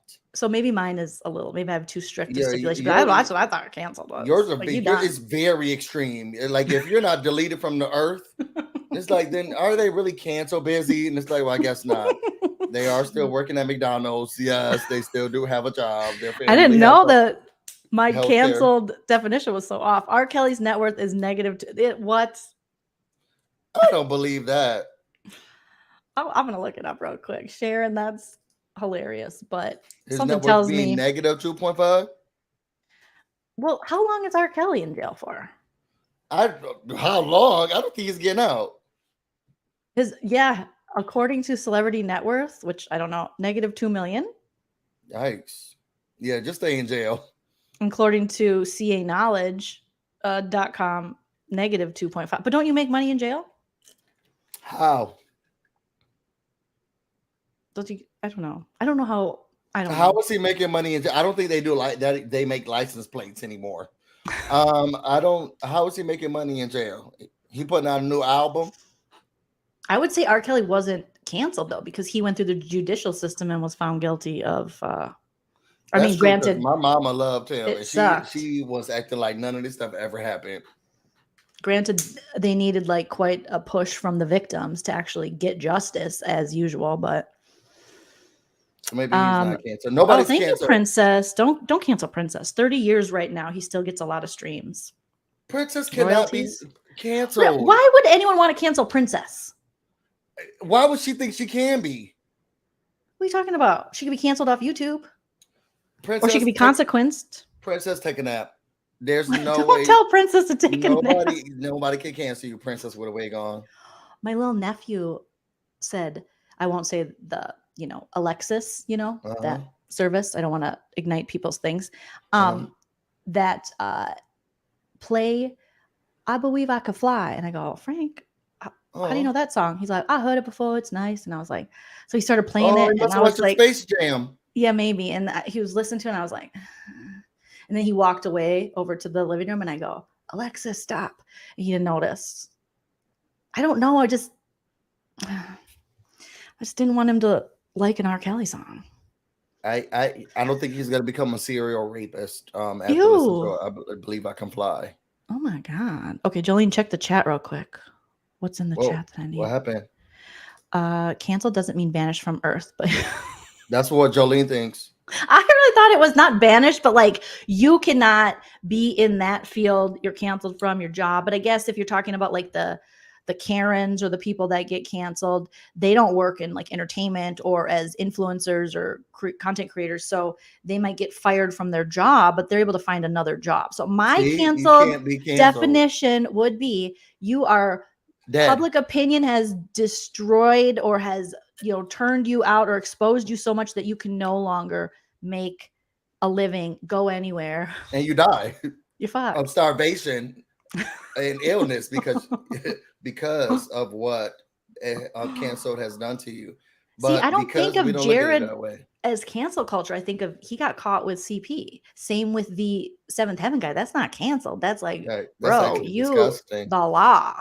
Sir, you eat subs, so I guess and that's why you need more food in your diet. Is he gonna get out? He better never get out. But I bet he's gonna get out. Jared. I'm sure. I don't think that they keep you in prison that long. I don't think you should stay forever. Who met him in the early 2000s on spring break, and she got back and she was showing us like, look, we hung out with Jared. And now I think of that and I'm like, oh my God, my poor friend. What? Why was that? It just probably was a really good. That gross. Ugh. I'm sure he wasn't talking about it while he was hanging out with her. If so, then you have a really horrible friend. No, but just to be in the vicinity of someone that disgusting and evil, just to have that. He was a sub guy. Yuck. He was a what? A sub guy. First of all, to hang out with somebody who only eats subs, that's weird. Only eats subs is weird. Subway's disgusting, no offense. Whoa, not as disgusting, no offense. Cancel Joleen. Subway was the shit. It sounds like you said it is shit. So nobody's ever been canceled, Jolene. According to Joleen, which doesn't mean anything. All of us wrong. Yes, nobody's ever been canceled. We can shut up. What was this topic? What was this topic about? You saying y'all are stupid about it? I hate when people use that as like cancel culture. They weaponize it against people getting consequences for bad behavior. And they go, oh my God, you guys are ridiculous. You can't cancel everyone, because they want people to be able to continue to just wreak havoc and be horrible people. And it's like, no, anywhere you go, if you do some fuck shit, you're going to have consequences. Mm-hmm. So, I mean, I don't know. Nobody can be canceled. Gary Glitter made the hockey song. What the frick? Oh no. I don't even know what I'm listening to it. Busy. It's hey. You know what I'm talking about? B. Do, do, do. Hey. Dun, dun, dun, dun, dun, dun, dun, dun. Hey. You know that song, Busy? Dun, No. dun, dun, dun, dun. Oh, man. Fuck Jerry No. Glitter. Oh, this is at every hockey game. Yeah. Oh, no. Oh, no. A piece of me just died. PC was canceled. A piece of me was canceled. I love our conversations. But yeah, weren't we supposed to be talking about Okay. I watched 2 episodes, yes, of okay, Claim to Fame. Claim to Fame. And I was on episode 3. And if you guys haven't seen it, Busy, I haven't watched episode 3 yet. Okay. So this show is about a group of people coming to a home together. Okay. Every single one of them are relatives in some way, shape, or form, or friends of a celebrity. And the people in the house have to guess what celebrity you may be related to or have a connection to. It's the dumbest shit that has ever been created before. Basically, and it's called Claim to Fame. I like it. First of all, claim to fame. You're not famous. Like, you're nowhere even near famous. No, it's their claim, their proximity to fame. Maybe it should be proximity to fame. Yeah, proximity. We could call it proximity to fame. Okay. Degrees of Kevin Bacon. How many degrees of Kevin Bacon? That's what we should call it. Claim to fame. Okay. Now the show is really good. I watched the first episode, and that lady was too old to be acting like that. Okay, so what Busy's talking about is there was a lady on there. What was her name? Carly? Anyway, she was Tom Hanks' niece, and she was all of my age. She's like a 43-year-old, 44-year-old, way too old. They kick her off first. Spoiler alert, if you're going to watch the show, but it is on episode 4. And so basically, she babysits children. Like, she mad. Oh, y'all. Now I'm telling y'all, this lady is up there in age. Like, she should be thinking about Last Will and Testament.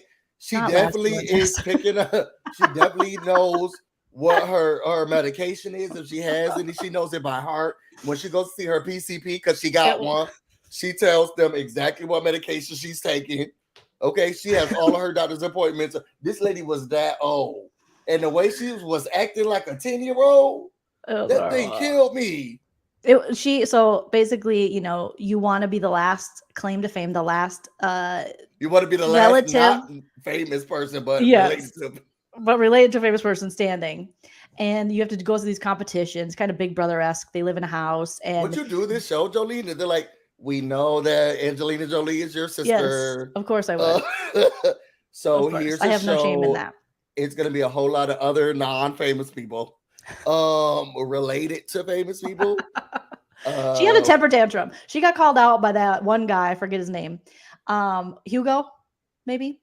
Sure. And he called. So then, one person gets, you do these challenges to either get, safety or to protect yourself from having clues outed about your famous relative that people can guess. Okay.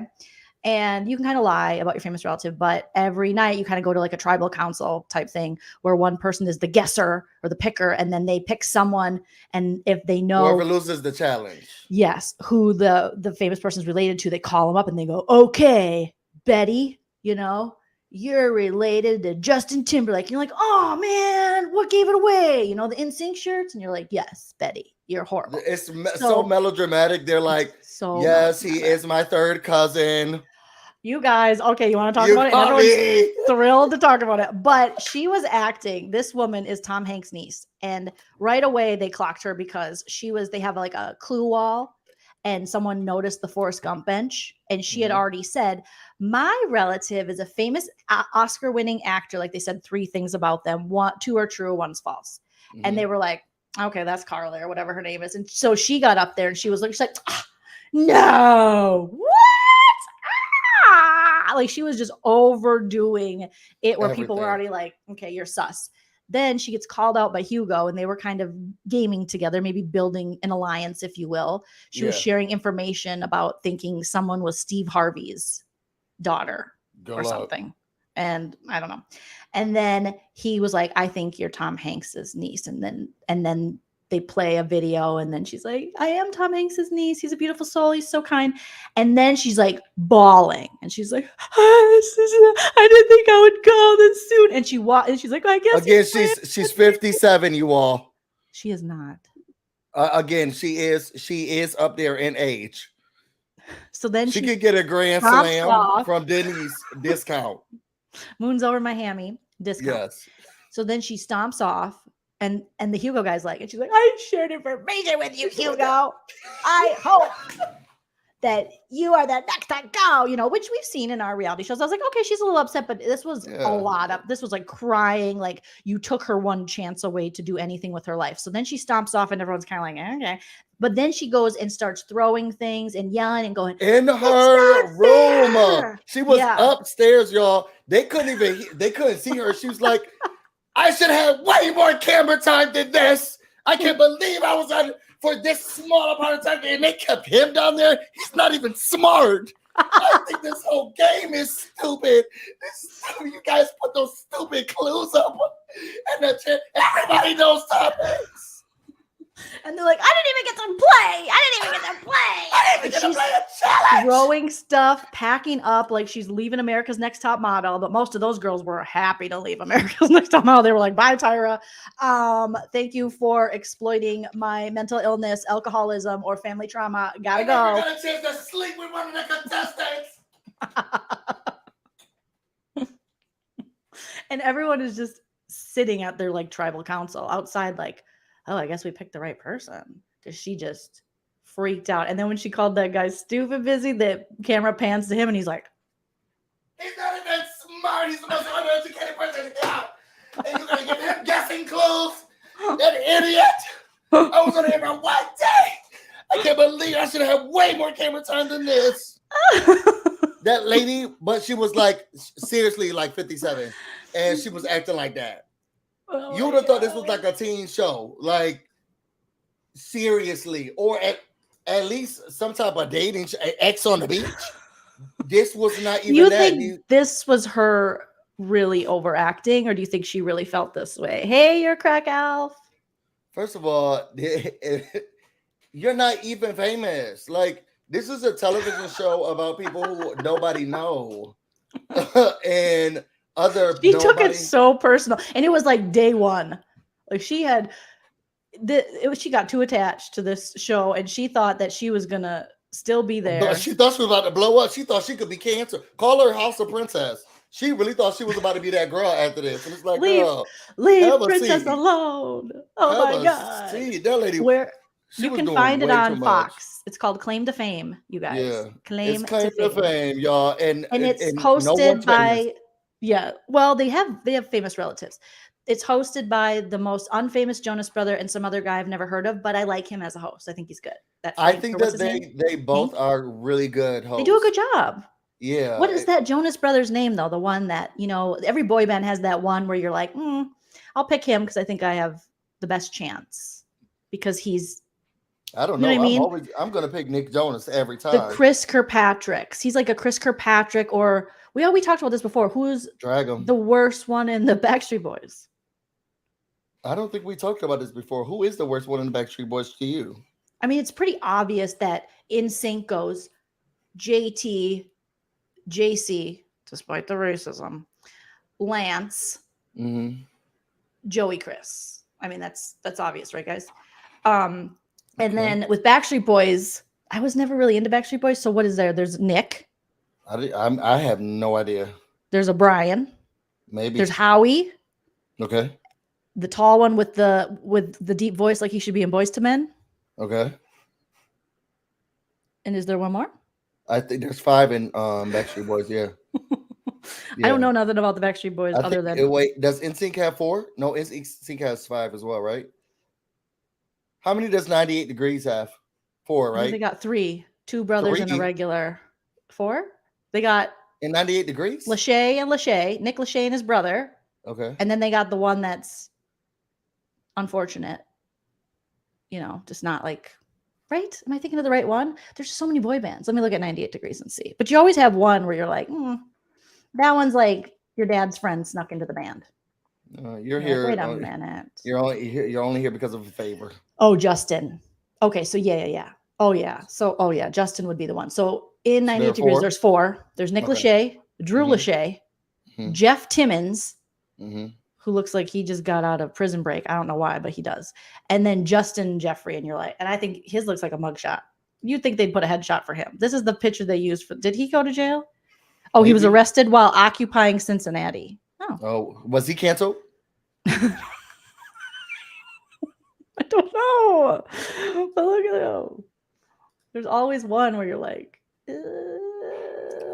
didn't listen to Backstreet Boys or NSYNC. Girl Anonymous, really? Who did you listen to? I mean, they did have the radio maybe she was unlocked too. for a minute. Maybe she was so young then that she was like not really. Everybody would have known. I mean, at least the Backstreet Boys, they were way Everybody, more popular than but NSYNC. everybody, no. Yeah. Fuck y'all.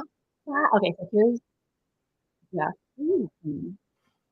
is that me? What's going on with your mic? Oh, I think What happened to him? This looked like when he was in a group, though. It does look like he's. I'm telling you, every group has like one dad type. Oh, it's the Trisha Paytas thing I was playing. One dad type. You know, in like New Kids on the Block. Did you know New Kids on the Block? Had a bunch of hits. Chinese food makes me sick. No. And I like girls that wear Abercrombie and Fitch. Okay, so for New Kids on the Block, Who's that? That's somebody else. And what are you talking about? Who sings that song? That's Lisa Left Eye Lopez. What is their name? Abercrombie. New Kids on the Block had a bunch of hits. Chinese food makes me sick. LFO. I knew it was something with an L. Summer Girls. Okay, so New Kids on the Block. Mm-hmm. That was way too early for you. Were you even born? No, they started in 1984. I was 4 years old. I don't think they were on the block yet. Okay, well, you weren't on the block yet. They were on the block. They've been on the block a long time. Shout out to NKO TV. But it's always been Danny. He's the lowest common denominator. No offense to Danny. You know, because you got you are dragging these girls and then trying to say no offense. There's always one though. Okay. So you got maybe if you were a little younger, like I was, Joey McIntyre. Please don't go, girl. You know, and you're like, oh my God, he's hitting them notes because he hasn't hit puberty yet. Neither have I. It's perfect. Then, or maybe Jordan Knight. And then if you like a bad boy, you're like Donnie Wahlberg. Okay. Mark Wahlberg's older brother, who's married to Jenny McCarthy now. So it was a pretty solid three-way tie. Mark Wahlberg is married to Jennifer. Donnie, his older brother, is married to Jenny McCarthy. You lie. Yeah. No, I don't lie. That's true. They had like reality shows. Mm-hmm. Okay. Yeah. And then so you have, let's say my list would have went Joey, Jordan, Donnie, Jonathan Knight, Jordan's brother, and Danny. And then you always have one that comes out later in life that is gay. Lance Bass, Jonathan Knight, Ryan Seacrest. Brian from Backstreet Boys. No, he didn't come out as gay. But yeah, Danny is fine now. Oh my God. Okay, Princess says yes, I was a Joey fan. Because if you were young and you heard Joey hit that note, please don't go, girl. You were like, oh, what happened? What happened in my shorts? Ew. You would ruin my heart. Tell me you'll stay and never ever go away. I love you. What's Joey doing now? Joey's doing stuff. He's making moves. He was hosting some stuff. Donnie's on, I think, a cop show, acting, married to Jenny McCarthy. Jonathan, I think, is on a home interior show. Jordan, like a home design show. HGTV. Yeah, I don't know what Danny's doing, but yeah, Jordan and Jonathan. Guess what, y'all? I'm gay. Oh my gosh, I'm so glad you came out, Jamie. Thank you so much. Jamie, stop lying. Thank you so much. So yeah, New Kids were wow. I mean, they were on the block. A phenom. But you know what? You know who I liked? Do you remember The Boys? The Boys in Motion. Boys, we are the Boys in Motion. Oh, see, you're too old to know that. That was on That's So Raven. Why do I have to be too old? No. You always say I'm so young. You too old. No, you should just say you're too not experienced, but you're so smart or Not something. experienced. That feels dirty. Well, the boys, they were so adorable. They were really young. Okay. I think there was 4 Boys. and they were signed, I think, by Motown, and they had call me when you have the time, baby, won't you please be mine, just down my heart, won't you down my heart. And I was like young, and I'm like, oh yeah, just down my heart. They were so cute, but they were the same age as me. They were like 9 years old and I was 9 years old. It was like the 80s. Yeah, I definitely wasn't around. I wasn't even a thought.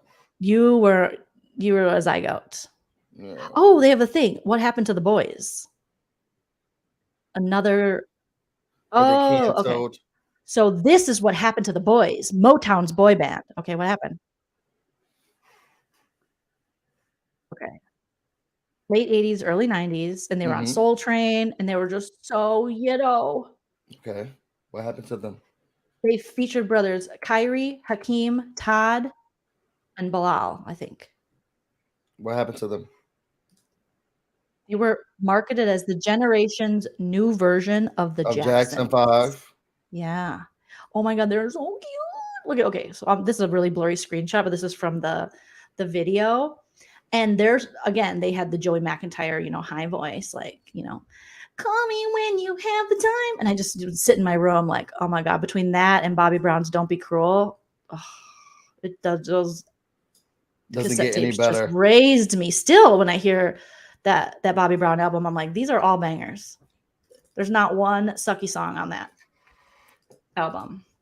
Were you even old enough to like experience a Bobby Brown in his solo I don't heyday? think that. No, I don't know if I was even alive during that time. I don't even know if my mom or dad hit puberty yet. Oh my God, Aisha! They had a song like about Aisha, and they sang, and I was like, oh, I wish I was. Not these box, these high top. They are so cute. Bucks. Okay. Oh my God! Cool. And their cassette tape. Let me look up a picture of it. Was he in the group too? This grown man.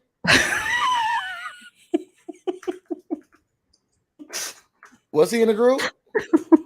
Because now this is ridiculous. You got the other 3 are giving kids bop, and this man is grown as hell. Talk about, we're the boys. Girl, no, you're a man. You're the man. You're the man. You're a full teenager, sir. He got booted out of Boyz II Men. Okay, here's the album that like changed my life. Look at how cute they are. But yeah, you're right. One of the kids is not a boy.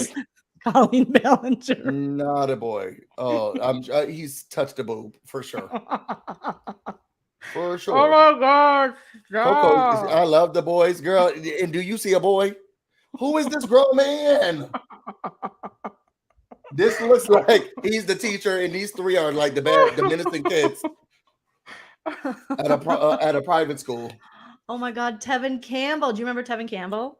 Do I remember Tevin Campbell? I love Tevin Campbell. Well, I don't know if you were too young. I should have been born during that time, for sure. I thought you were going to say, I should have been born Tevin Campbell. Oh my God, I love Tevin Campbell. He would definitely have been gay if I had known him. Wasn't he dating, or didn't he do an episode of Fresh Prince where he dated Ashley Banks, or he took her out?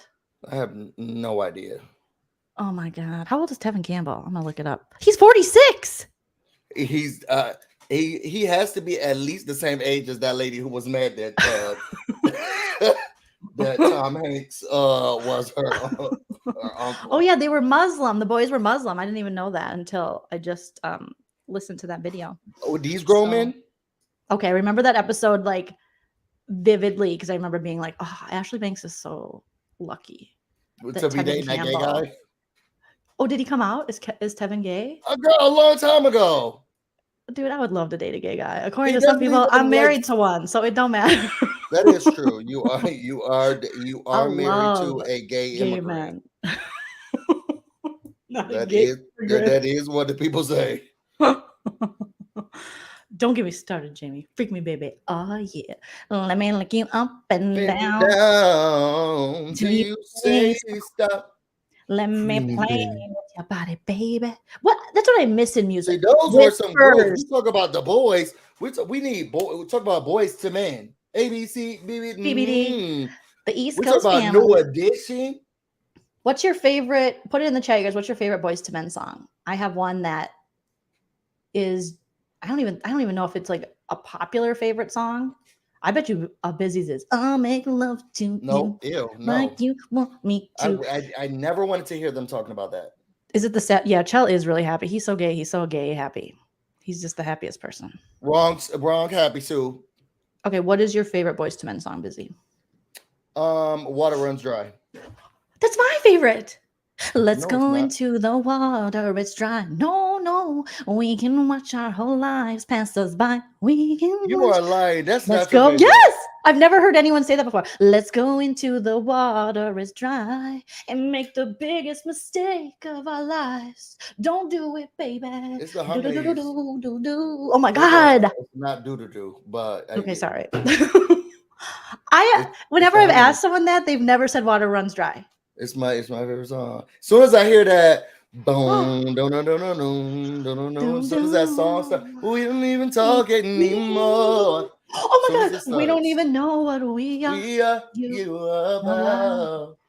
Don't even say I love you no more. more.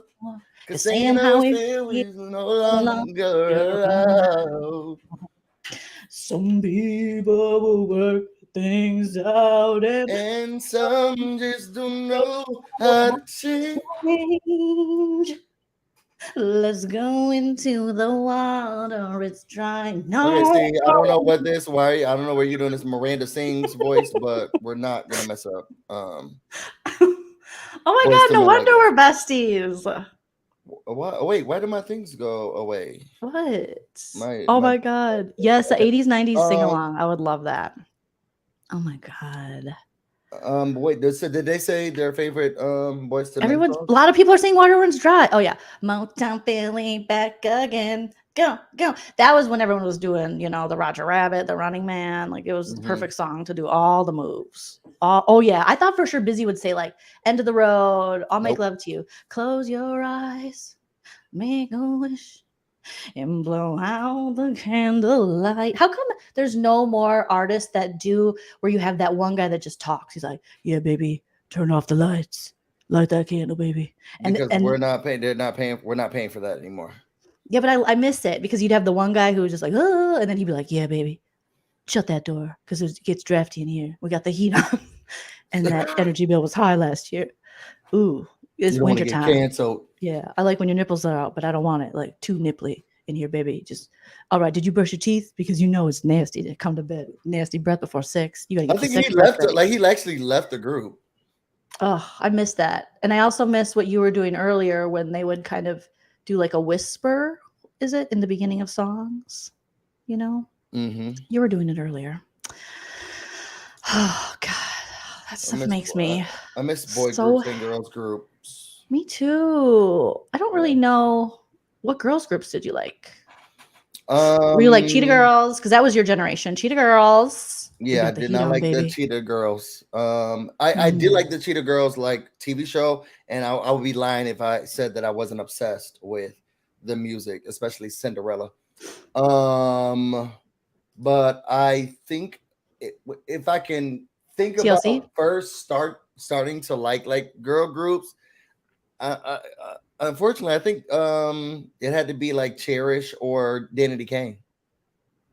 Oh, I like do you got a first aid kit? Yeah, I mean, I listened to other groups before, but I feel like those were more my mom's generation. Like, I love Escape. I love Escape. It's one of my favorite groups of all time. But That's it wasn't because, because of me. I think when I started to feel myself out, I fell in love with Cherish, and I fell in love with Danity Kane. Oh yeah. See, I was more like I liked Escape, but I was more of an SWV because I was in junior high when Week came out, and that was just at roller skating. Once Week played, you better roll your ass onto the floor. I love SWV. They're good too. My heart is damaged. Oh yeah, Wilson Phillips. My headphones keep unconnecting. Destiny's Child. Oh, In Vogue. In Vogue was, oh my God. In Vogue was everything, and they had so many. Does In Vogue still tour? What's it gonna be? Cause I can't pretend. No, don't you wanna be more than friends? It always reminds me of Jada Pinkett Smith having sex and set it off. Oh, sexy, sexy. Yeah. Or what's that? So I'm a sister, buy things with cash. That really doesn't mean that all my credit's bad. Oh. What's that song again? I don't know. I didn't know they were talking about having bad Free credit. your mind and the rest will follow. Be Free your colorblind. mind. Don't and be so the rest shallow. will follow. Down there, near. Be colorblind.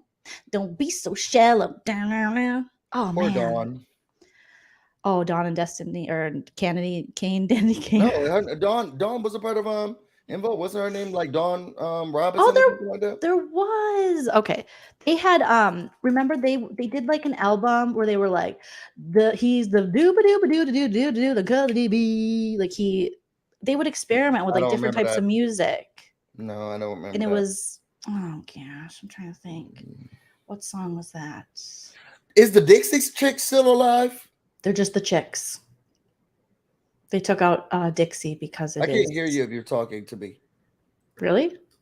Yeah. What happened? It must be your AirPods. Yeah, it's my AirPods. Oh, Busy. You gotta come prepared. The Dixie Chicks are still alive. They didn't die, right? They're just the Chicks. They took the Dixie out. Oh no! What happened? Dixie Cup sued them. Yeah, they got canceled. They were it was insensitive. First Bush, then the plasticware company. Hard life for them. They got the Kathy Griffin treatment. Also, what's that other country band that took out they took out a name in there too? Who? Now I forget. No, it was insensitive. Okay, so country bands that changed name due to, what would I say? Insensitive. Lady Antebellum. Yes, Lady Antebellum. I did now like they're Lady Antebellum. That was they used to have had bops. I don't even know one of their songs. Oh, now they're just Lady A. Oh, that sucks. I'm not buying any more albums if they're not Lady Antebellum. The Chicks are woke. They're virtue signaling woke stars, according to what George was the Bush Dixie fans. part? Was that like, was it what was the Dixie part? Let me Google. Why did the Dixie Chicks change their name? You know, you can type it without saying it. No, you really can't. After a reevaluation of the name in the wake of George Floyd's murder and a general reevaluation of their relationship to race, the Dixie Chicks decided to drop Dixie and become the Chicks. It was a bold move by the trio of white women who have garnered some 13 Grammy Awards and sold more than 30 million albums. What was the Dixie part? Why? Like what? Okay, so the women had for a long time wanted to separate themselves from people that wave that Dixie flag. The Dixie flag is one of the designs often used to designate the Confederate States of America and has long been considered a symbol of racism stemming from America's slavery past. Girl, y'all done had this name for all these years. Grammys and everything over the Dixies. They get on my nerves. Nah, man. Okay, nah, man. Because my whole thing is this: if you as awake as you say you are, girl, y'all. Oh, that's what we should call it now. Awake, not woke. You're awake. Y'all could have changed your name a long time ago. Y'all had to wait to see a man be killed live on the internet. Well, according to some problematic YouTubers, they were mad that, in their words, George Fly got all that attention. You know what? To be honest, that they should not be as upset as they are, because I ain't never heard of that man. I don't know who George Fly is either. I know George McFly from Back to the Future. Are they mad at him? So he must have been canceled. He definitely must have been canceled. Never heard of him. I can't. And then Lady Antebellum, well, it's the Antebellum South, so I can understand. Yeah. Them wanting to change that. My thing is, why? Like, what is the process before you get famous? Like, if your name is going to be a black man murderer, how long do you wait? Until, like, after your third Grammy? Like, I don't understand how you get through all of these times and now you're like, well, Antebellum is kind of not as good. Well, like but you knew this for years. Now y'all taking out the Dixie. Y'all taking out the Dixie now. Y'all had a whole album and Grammy performance against the president, and y'all didn't think about it then. Y'all wasn't ready to make nice. Okay, but you still kept the name that's Dixie such, Chicks. Girl, such a get good out of song. here. Forgive sounds good. Forget, I don't think I could. They say time heals everything. I'm still waiting. They did when they said they were still waiting. They're still waiting to figure out if they're gonna change the name. They was waiting for George Fly. What's up with this new? I sound like an old person. Do you know anything about country music? Allegedly, there's this new country singer, Pancakes or something. This guy. Pancakes. Come on, Waffle House. What's his name? What is he doing? Jelly Roll. Come on, Jelly Roll. Have you heard about this guy? I haven't been listening to country music. He was like all the rage. As much as I used to. Oh, Jelly Roll was all the rage? Yes, he had some song. I'm trying to think what it was. Because I happened to, a couple months ago, I think they were live streaming the CMT Awards. And I was like, oh, let me just, I don't know why the hell I was just on my phone. You know, you used to start scrolling and then you're on TikTok. You're like, oh, okay, I'll just watch this. And I didn't know who Jelly Roll comes up. Don't you hate it? Any of these people are. And then Jelly Roll comes up. And then I fell into a hole, like a rabbit hole. Shout out to Down Rabbit Hole News. Doing like research on this guy, finding out who his wife is, like story of him taking care of his kids, like. But I was like, Jelly Roll got kids? People were crazy about Jelly. Let me show you a picture. People were like going crazy for Jelly Roll. I don't think country music is as popular as it used to be. I mean, Really? Clearly it still has this niche audience, but it used to be at one point in time, country music was a little mainstream. Well, yeah, like people like Shania, Faith Hill in the 90s. Now they're not crossed over to pop, and then people they're not as popular anymore. I think Carrie Underwood was one of the last ones. Isn't something going on with Carrie Underwood? Didn't she do something? Did she beat somebody? What did she? Yeah. Carrie Underwood, she got in a fight at Waffle House. Did she? Child, it was crazy. No, her husband beat her, broke her face, and broke her. No, you stop. And then she hit. Then she fell down the stairs. God. She needed to get facial reconstruction surgery. Why she was the number one selling American Idol at one point in time, but then that, not anymore. I thought there was something recently that wasn't like horrible like that. I mean, they stopped asking her to host the CMT Award. So if that's any indication of where her career is going, I don't think she's doing so well. Oh no. R.I.P. to Carrie Underwood's career. Oh, Carrie. Oh, so here's Jelly Roll and his wife. You got to blame Cinnamon Roll because this all his. And allegedly, this wife, people are always like, "You're just with him for his money," but this Jelly Roll and Cardi B. But she's been with him before he got big. Like she was with him when he was just like, "I'm gonna be a country singer." She was with him before he got big. Yeah. Oh my God, Busy. You know what I'm saying? You know what I'm saying? Oh my God. Sorry, Zen. I'm not on the latest with the country. I thought when I just tuned in I think it was literally a couple months ago, they were talking like he was the next best thing. And I'm like, I never heard of this dude. I assume he's Zen said you're talking about years ago. Oh, he's new. Well, I just found Chris Stapleton's Tennessee Whiskey. Have you heard of this Chris Stapleton guy? No, I told you I'm not listening to country music. Good God, slap my ovaries with sunshine. That Tennessee Whiskey, I wish I could play it without us getting copyright struck. Chris Stapleton, I guess he's been around forever. But Chell heard about him somewhere, maybe on Reddit or something. And he started playing this Tennessee Whiskey song. And I was like, what the hell is this? Is this goddamn beautiful? It is. Can you just play it real quick in your own ear? I want to get your reaction to it. He Tennessee is so Whiskey? Talented. Yeah, Chris Stapleton, because there's so many times I'm closed-minded and I'm like, I don't like country. Country sucks. And then I hear and I'm like, it's really good music though. I do like it. I know, but I get in these things where I just say I don't like something and then really I'm just not giving it a chance. So that's very self-aware. Yeah, I'll close myself off from things. I don't know. It might be a defense mechanism. I don't know what Chris Stapleton did to me, but I was just protecting myself from him. Maybe it's the name. Something in the name. Yeah, maybe. I don't know. Maybe Chris's have done me wrong, but I'm sorry. This Tennessee Whiskey song, thank you, Carrie. The voice. Oh my God. It is so beautiful. I play that song over and over. Isn't this Etta James song? Could be. At least the music. Let me look it up. Etta James. I'd rather go blind. And last, Etta James, Tennessee This sounds Whiskey. like rather go blind. Yeah, you're right.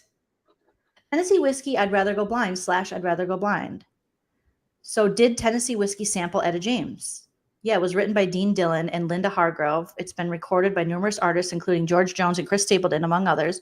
The song's melody is an almost note-for-note rendition of Etta James's song, I'd Rather Go Blind. Wow. Well, that song. Good ear, Busy. Good ear. Oh, what does he have to, does he have to be Jelly Roll? I don't know why he has to be Jelly Roll, but that song is that Tennessee Whiskey. This song's okay. What? It's like about his sobriety and what do you mean it's okay? Cute. Are you for real? See, this is what happens. I build something up too much, and then Busy's like, I'm gonna find a way to hate it. It's okay. It's cute. It's cute. It's cute. I built it up too much. Wait, are we doing a members only tonight? We could do like a short one. We'll do a short one, you guys. We better head off. I have enough energy for like 40 minutes. And I gotta get going soon because I gotta put the kids to bed. Chelsea's gotta work tomorrow. Like it's a whole. I told you it's a whole process. I'm munting. Yeah. Oh, it's because Etta James one is so good. Okay. It really is. Then Busy's like, well, anything Etta James does is like. Over. Now I gotta listen to that. Yeah. But I will say, I'd rather go blind. Child, Chris no, you won't. Stapleton's voice. What does it do for you? I gotta look. You think so? Is he cute? Was that the one we just? Oh, no, that was Pizza Roll. These country guys are very interesting looking. You think so? Well, in a way that I would not. See, I'm normally into the women of something. It seems very racist about country men singers. But I do love country women singers. I think the last one that I liked was Miranda. Miranda sings? No, I can't remember what her last name is. Oh, Lambert. She was married to Miranda Lambert. No, not her. Miranda. You know who I'm talking about? She was married to Blake Shelton before Gwen Stefani. Before she who was married to Gavin Rossdale, who was like, ugh.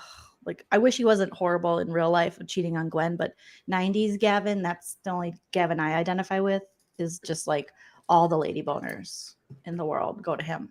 But this, whatever this is now that we have with like filler in his face and cheats with nannies, I don't recognize him in my dreams.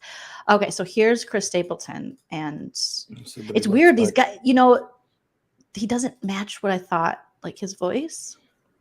Yeah. It's a lot of hair. Yeah, yeah. No, yeah.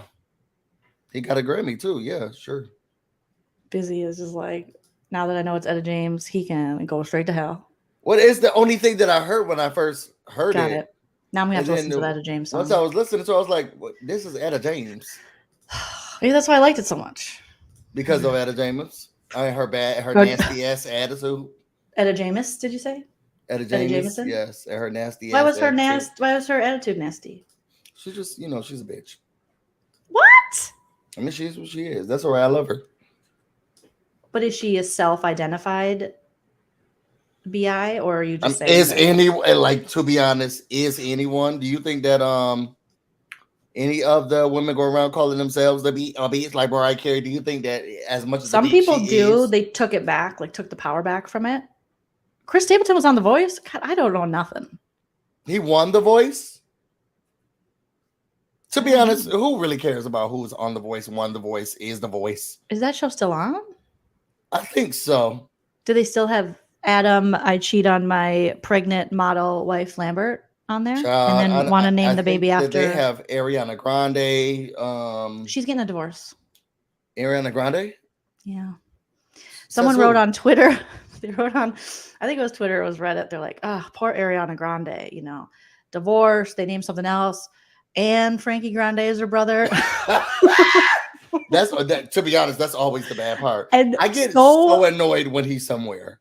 So many people were like, who is Frankie Grande? Like, nobody knew, but all the Big Brother fans came out in droves, as you would say, hand over fist. They came out in spades to tell everyone how much they think Frankie Grande sucks. And then my little Frankie, his favorite show is Henry Danger and Danger Force or something. So we've been watching a lot of that. Guess who made a guest appearance on a singing episode? Frankie Grande. This He is follows really me everywhere. This is what my thing is. I really don't understand. There's so many talented people in America, in the world, and for some reason, Frankie Grande does be getting booked, and I don't understand who the hell is his manager, because there's a lot of people who can't get a job, and for some reason, I'm looking at something and randomly Frankie Grande comes out, and it's like, how the hell are you here? Shows up singing that Rainbow song. What's that one song he sang? How did it go? What was that song he sang? I don't know, but I'm very annoyed by him. Like his whole existence. Like I've never disliked somebody like from birth. I don't like the fact that he was born. And it's like he's just annoying to me. Top to bottom annoying. I just don't get it. I said Adam Lambert. I heard him and Camila Cabello. But I meant Adam Levine from Maroon 5.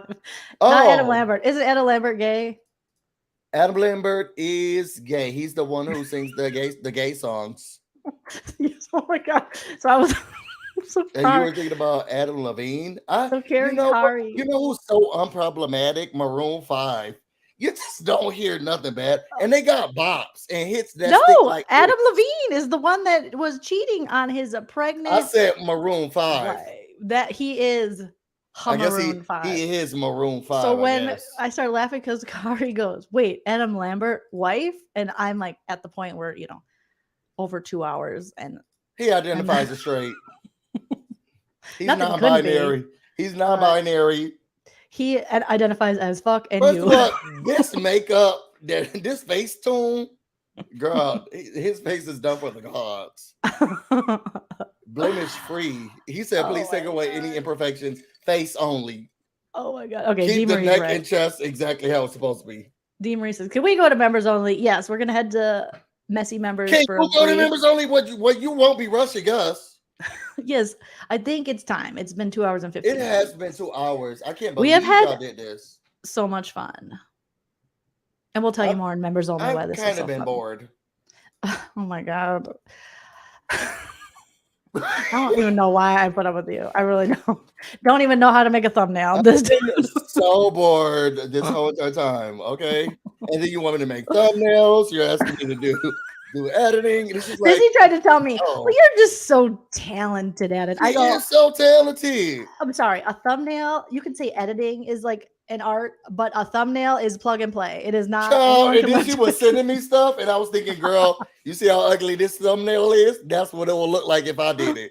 Remember, you were sending me some people stuff. It was like it was giving clip art. Y'all remember when the paperclip used to be on the computers? It was giving. That man helped me do it. Y'all remember when that paperclip used to be in the computers a long time ago? I remember that. That it looked like that man helped me create a thumbnail. If y'all want raggedy thumbnails, Busy Blue will start creating them, but y'all probably won't come and watch our videos. We're gonna set you up with. Okay. Ooh, we got a warning. Okay, let's see. What's a warning?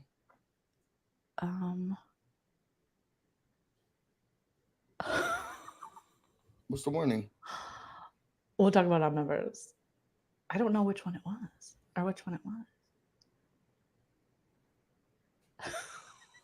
Joleen, what the hell is going on over there? What in a Dixie chick?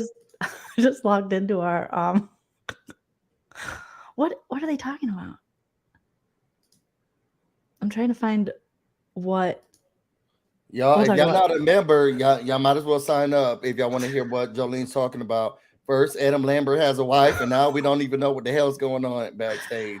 Okay, Messy Blowjo live. I just published it, so you should be able to find on the community tab. For members. Let me drop the link for the members to join. Oh my god, these people are ridiculous. Yeah. So shout out to the super chat that we got. One from Ebony Dix, and one from Krusty Draws. Thank you. Thank you so much for both of those. And then thank you so much Forever Young for becoming a member. We hope you enjoy this raggedy ass channel. Here's our We're members. gonna send if you want to your join. membership card in the mail. You should be receiving that in 3 to 5 years. And it basically it's really just an index card that says you're a member. It says, but we both spit on it. Yeah. So and who doesn't want our you spit? get our saliva. We'll see you in 3 minutes. Bye, guys. Will you end it, Biz? later. I'm trying to look into this. Bye. I mean, I guess. Make It's not sure like making a thumbnail. I was gonna say your project for next week is to make the thumbnails for both our lives. Thank you. Oh, I might be gone camping though. So then what? So what are we doing then? we'll be live another We day. have to be live. We promised each other that we'll at least go 3 times a month. We can do one week where we don't, but at least 3 so times. Confused by these idiots. Okay. What happened? We'll talk about it, members. Okay. Bye. Well, then get the fuck off of our channel! Shut up, Cody. Bye, bitch, bye! Okay, see you then, bye! They're muted. I know. Bye! This ain't over.